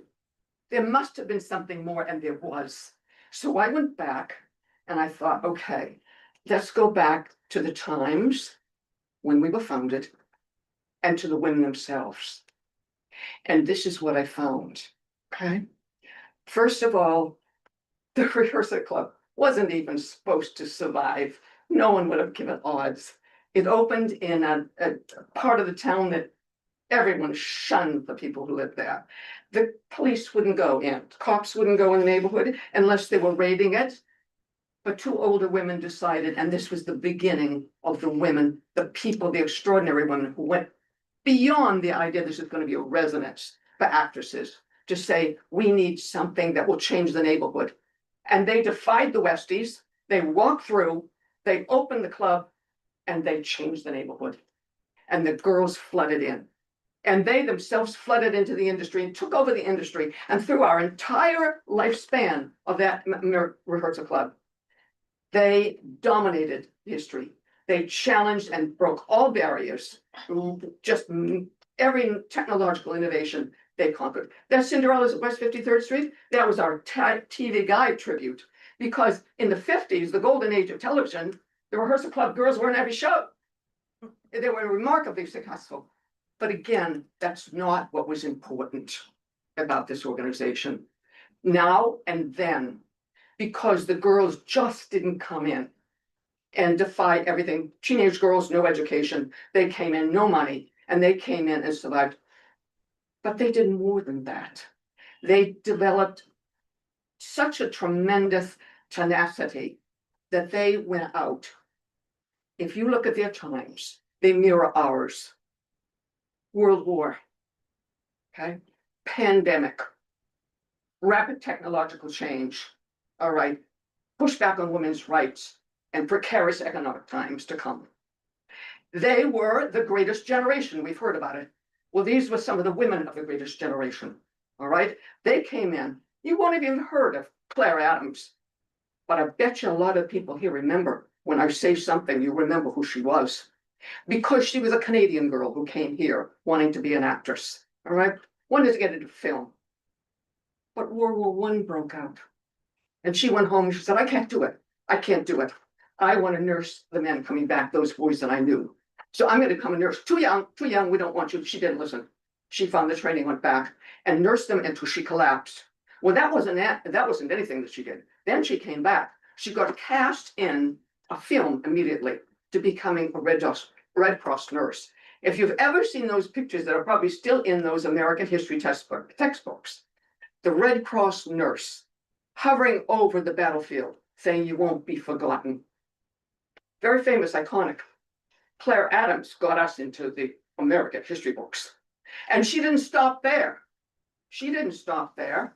She decided that the was such an important thing that the guys who were suffering, the guys off the farms, didn't know better, picked up sexually transmitted diseases. So she did films about it, and then the producers pulled them because they thought it was too controversial. But Claire went around Canada, went around the United States, and got them shown. She was an extraordinary woman. We're trying to get her in the documentary. We found her, she wound up in Australia, and the story came back to us after 100 years. But Claire was even more than that. I mean, she just was not to be defeated. But she wasn't the only one. She wasn't the only one that said, okay, no. Then we decided what else, all right? I'm sorry. Yeah, What else? you can wrap it up. Move on. I just wanted to give you an idea of what they did in World War II, okay? Betty Lynn, Andrew Griffith Show. You think of her as little Thelma Lou? Well, Thelma Lou, at the age of 16, light order age, went abroad, served in the tents behind the lines and fighting Rommel in Africa. Then went to the Burma Road alone with a Jeep and a GI, and to think, okay. And she defied the Japanese army. All I'm saying is that the women was so much more, and when the story is told, and there's nothing left of it. And one more thing, if I may, or one more thing. I know I'm talking a lot, but the story really deserves it, honest to God, it really deserves it. And that is the fact that I was thinking about the times mirroring our times. And that so many of the kids now under the influence of those social medias, what better example for the ones who were told they shouldn't, couldn't, wouldn't do it, and then did it, and did so much more for the country and the city. What examples they would be to listen to the Rehearsal Club Women's story and give us a place to put it. Thank you. Yeah. I just say, If you, One sentence. you ladies had me at hello. Okay, so I'm a retired member of the Directors Guild. My career was in the movies, and I currently have the theater company. So I'm all for this. I think everybody in this room, and I want to defer to Robert and Samir, who organize how we're going about doing co-namings. I'm 100% for it. The arts is without question the greatest economic multiplier in this city. It is also what brings people from all over the world to write, to direct, to act. And also it brings people from all over the world to see the writing and the directing, the acting. So 100% for this, but let's hear what Robert has to say because it's close to 8 o'clock and some of us have other meetings. So we're all with you here. And don't, when you get a yes, stop, okay? Thank you. What, did you have your hand up before? I mean, for me, it's just like, we tried to make a process that was objective, so I just Yeah. wanted to know, Yeah, so if let it checks me- the boxes, let and me- yeah, if it does, then I said, Yeah, exactly, Yeah. right. Cause, okay, for context, we developed, some guidelines around, the street co-naming policy, and you are our first application. You are, yes, there'd been a pause on new street namings for some time. First of all, I do wanna say that I very much appreciate all of your passion for this, wonderful organization, and I personally enjoyed hearing about it. I think in developing this policy, there is a strong presumption against street naming. I want to make that very clear. And let's go through sort of how the application fits into our requirements, and maybe we'll have a few questions for you, and then maybe we can talk about sort of how we feel as a committee. So, okay, the first thing, a baseline requirement that we've imposed is that the proposed honoree for nonprofits rather than individuals have at least 30 years of continuous service within CB5. Obviously, you all meet that criteria. However, the nonprofit must be out of service or have plans to imminently close within 1 year. It seems to me that this is an operating organization. Is that not correct? It was operating as of 2019. What the rehearsal club closed in 1979. There's a huge separation between what we were and who we are to what they are now. It's not the same. It's got the rehearsal club, which is why we wanted to maintain rehearsal club way with no the. It's completely different entities. So just so I understand, because someone referenced a rebirth of Harlem. It's supposedly the theater residence, like Manhattan Plaza is also a theater residence. Subsidized, and that's where the line is different. Rehearsal Club Way is the brownstones that Rockefellers gave us for 60 years next to MoMA, and we were sister organizations through all of that time. Okay, understood. So, Yeah. so your position is that these are two separate entities, and that the entity that you are seeking to memorialize or commemorate for the street naming effectively ended its operations in 1979, right? Exactly. Okay. Obviously, Midtown relevance, that one is I think we would all agree is clearly satisfied. Right. And the location of the proposed street naming is the street on which this organization Right. Carried on its operations for decades. Non-commercial, non-promotional, I think we'd all agree that that is also satisfied, non-political as well. One issue with the application as it exists right now is that we do not know whether there is any material opposition to the application. So one of our requirements, is that the applicant provide proof of having posted notices on the street for a period of time to allow people who might want to oppose or express a contrary point of view to come in and tell us. I thought you guys were doing that. No. They sent, we're supposed to do it? I Yeah, didn't know that. by the way, I mean, this can be. We're figuring this out. Yeah. I had no idea. Yeah, I mean, like with liquor licenses, we can issue the form, but it's up to the applicant to post it and. I Put them on totally any did not post, get any that. place around. It's Yeah. new, I mean, we're Yeah. just, show us what you've done. And by the way, of course, like, if we defer this to another session, assuming it's okay with that, like, there's no prejudice to any of that. I'm I sorry. started this thing in December, trying to get, and Marissa was so great to give me the information, I think, by March, April. And by the way, we haven't made any decisions. I can't speak for the committee. I'm just saying that if we do decide to defer it, it would be on grounds that could be, I think, corrected. Okay, so, but we're not in a position to know whether there is any opposition for any reason. I can't imagine what that reason would be. But without that procedural step having been undertaken. Well, can I? I'm sorry, what is your name? Robert. Robert, Michelle. What do you mean? We actually put signs up saying, Yeah. does anybody? 8.5 by 11.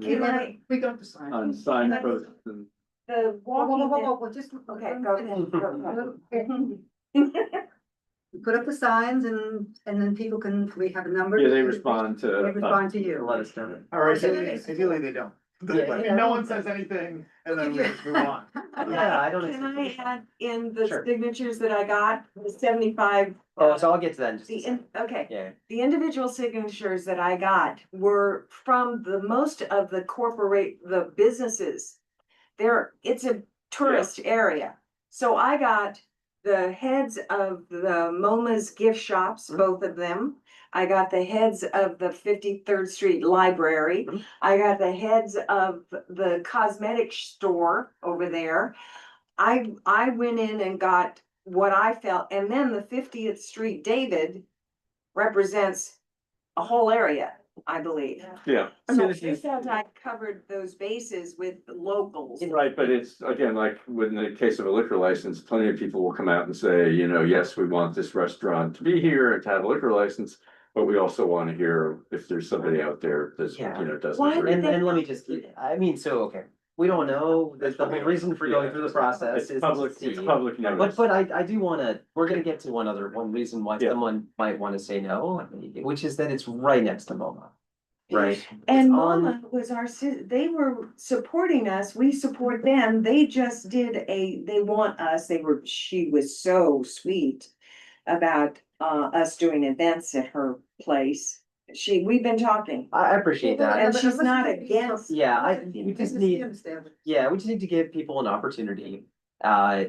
People need to know about this in this way. We're not asking for too much. Post the signs, let us know what you've done, we'll consider it. May I But just ask, how far does it have to be just in those 2 block radiuses to have the signs up? I think so. This is a very hyper local thing that we're doing here, so I think that's right. We haven't. I think it's a lot of put them any place. No, you can just put them on light posts. Yeah. You can put them on light posts. You can hand them to doormen. And take a picture. you I know. literally Oh, thought okay. that those signs were already up.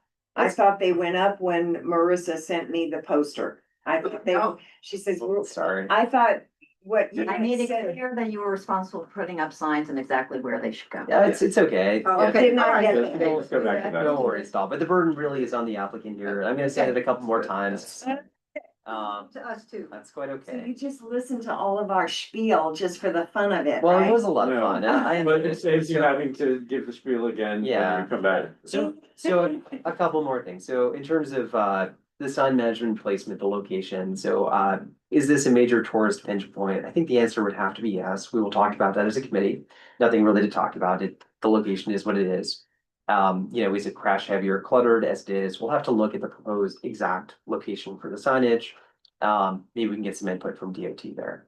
The proposed sign fits within the 36 character maximum, so that's all good. The proposed location, that's been satisfied, so that's on 53rd between 5th and 6th. So in terms of procedural requirements, we're almost there, by the way, sorry, guys. The application's been filled out. They sent in a couple essays, which I really appreciate, the thoroughness on that. Good job, Michelle. We certainly understand your position on, why this meets the standard of being extraordinary.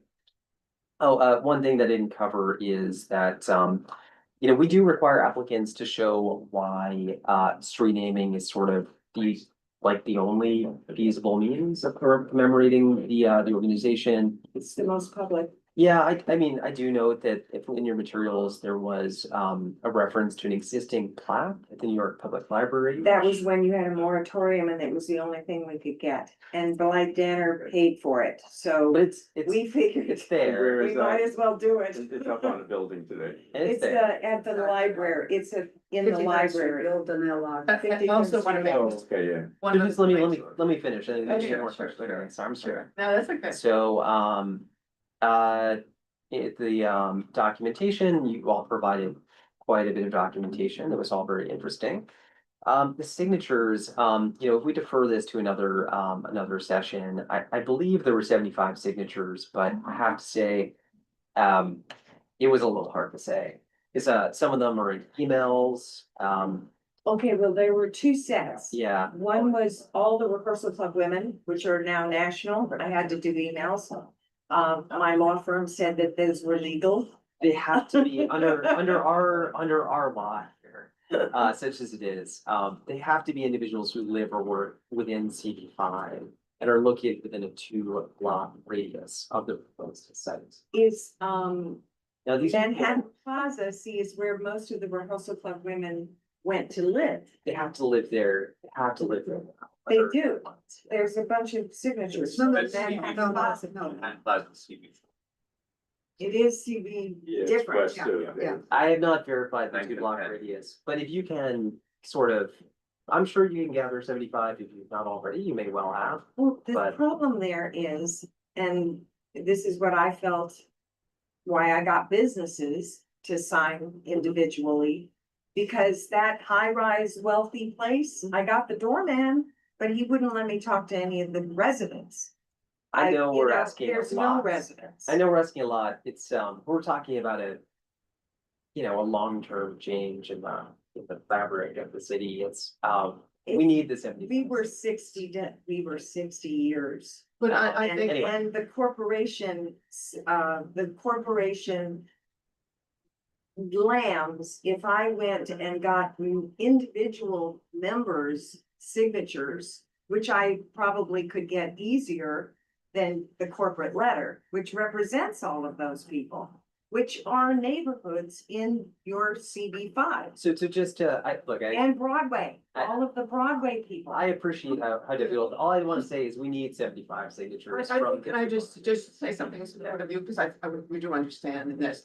I think it's because it impacts the neighborhood and the people who live there. Yeah. And they might object or not object, but this is gonna be there. This is part of the process. Yeah. It's nothing, and this is correctable. Get Yes. 75. Maybe you Yes. have them already, but I couldn't piece together 75.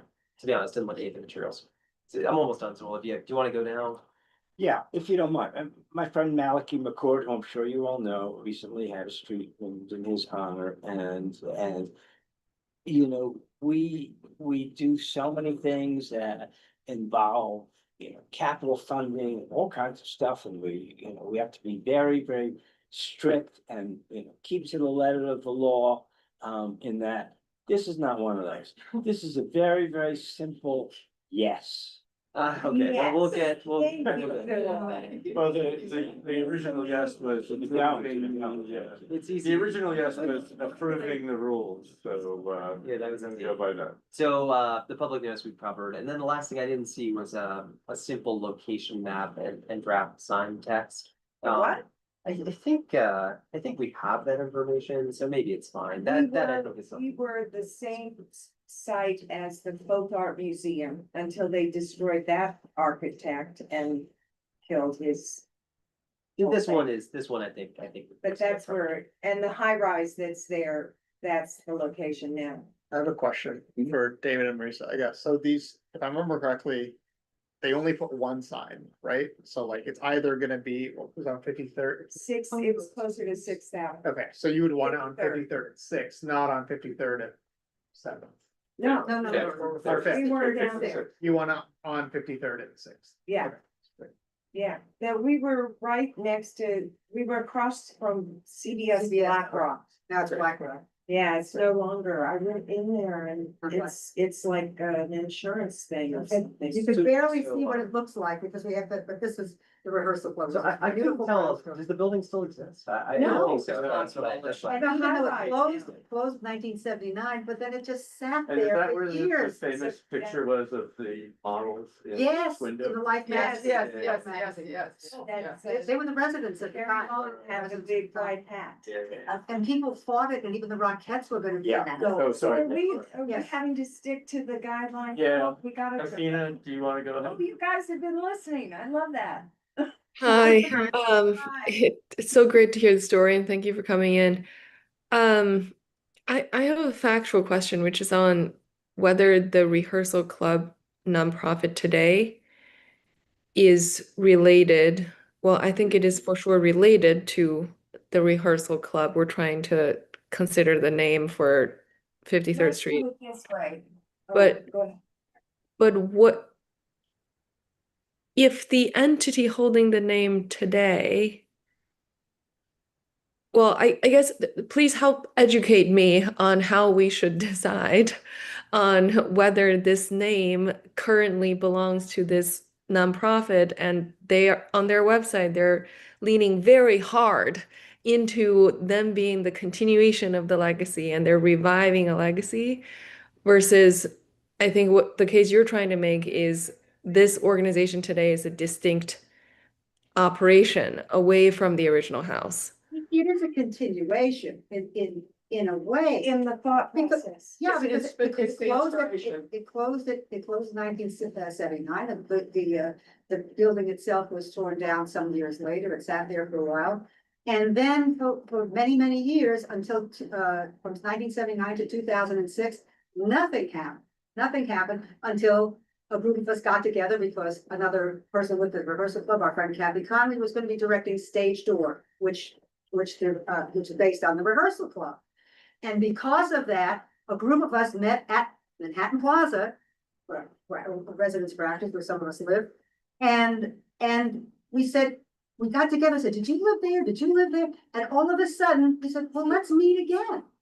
And we did that, and all of a sudden we became kind of a loose organization of people that just loved the Rehearsal Club, loved the building on West 53rd Street. And We tried lived to- there, and then we met more people who lived there, and then it wasn't until 2019, because we got together and did events, and I was the chair, and you were the chair, we're all three chairs. What became out of that was another. What I'm But trying there is a to, lineage. There's we need certainly a to, lineage. they have differentiated the new rehearsal club Right. from the old. And it's obvious that the old was a brownstone and permanent for 60 years. So I'm sorry, we're losing forum rapidly, so okay, we yeah, really yeah, do yeah, need to keep yeah, this yeah, moving. yeah. Okay. Yeah. So here's my recommendation to the chair, but of course, David, it's, however you want to proceed here. But I do not think that we can act on this application one way or another without the opportunity for the public to comment on this as part of our guidelines for an important reason. I would recommend that we table this, give you all an opportunity to come back with, having met that requirement. I would really appreciate it if you could,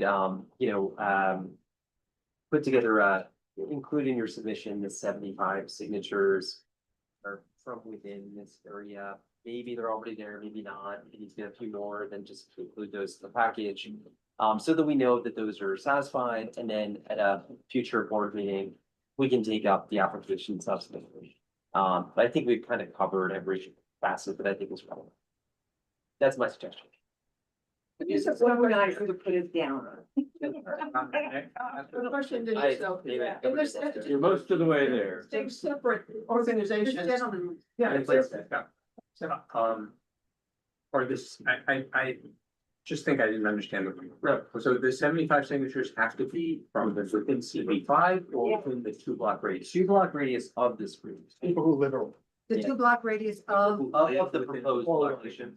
Yeah. does that mean Live over. 6th Avenue and 53rd Street? Does that mean? Like Park, Yeah. Sure. It 8th does. Avenue. Includes the avenue. So it's two blocks, it's 2 blocks, 2 avenues? Yes. Like 50. Okay. Yeah, it's a pretty. I'm a native New Yorker. 51st, 55th. We'll accept that. Well, listen to this, listen to this. Yes. So 51st to 55th. Yeah. So what I would suggest is that you go back to Mr. Kalis, who knows all the people who live there, David Kalis, and he will help you figure that out, but do it soon, because the neighborhood association has a meeting in a week or two, and that's where he's gonna get them. Okay, So you need to go there. individual signatures. on the Okay. Do you understand this? And I then, do, and I. take the form that Marissa sent you and post it and take pictures of where you posted it, so. Yeah, no, I will do We'll do that. that. I I'll didn't do even that. realize I was supposed to do that, but I could have done it. You posted it already? No, I'm supposed to. And then we have, It's Hopefully no one emails in about it. Say no material yeah, opposition. so we have a meeting in June, and we could probably do this much quicker the second time. It's to go to the Lonnie's office, right? Yeah, so I mean, we're like everything, we're just an advisory on this, and it would go to Carl Wilson, who's the city council Oh, person. Wilson. Yeah. Oh, that's okay. And it goes, and then it goes, and then it goes to the No, but council, that's- so. Thank you, thank you, thank you. Yeah, for your time. ultimately, it's a council call. We missed Manhattan Hedge. Supported, but I saw the glow of the sun out there. Yeah. Tomorrow too, right? I think. Thank you so much for, Thank you so bringing much. this to our attention. Thank you. All your attention. Yeah, thanks for proving that you were all clearly actresses and. But it was a great place, and just wanna honor, it's a street where we live. And even though there's a rehearsal club now, that is the essence of it. Oh, yeah, sure. That, Hang on. it was never to be again, that the Yeah. way it is now, or the way it was, I can't read the names. so. Giselle Lopez, you had your hand raised. You want to make a comment? You should be able to unmute yourself. Hi, good afternoon. Go ahead. I'm Giselle Lopez. So I working on the 32th Street and Park Avenue. So it's referent for the two parks. So I need to know what's wrong on the future for the parking. So I work for almost 7 years. Yeah, we didn't act on it today because there was no representative from the applicant, so, nothing is happening with that right now. Okay, so it's a one more conference in the future. Question. I'm sorry, we did not, can you repeat the question? Yes, so it's a more meeting in the future for this for the two parks. One more. I mean, if the applicant ever confirms that they'll be here, then we can put it back on the agenda. Okay. I email and I can let you know, Ms. Lopez. I can let you know if it's back on the agenda. Yeah, Okay, Miss okay, Ms. Lopez, just to add, so the building never came to ask for the the parking to be changed. So because they didn't come today, they were supposed to, but because they didn't come today, we don't have anything to say. So, as Marisa said, if they do come back, she'll let you know. Okay, yes, thank you so much. Thank you. Thank you. Yeah.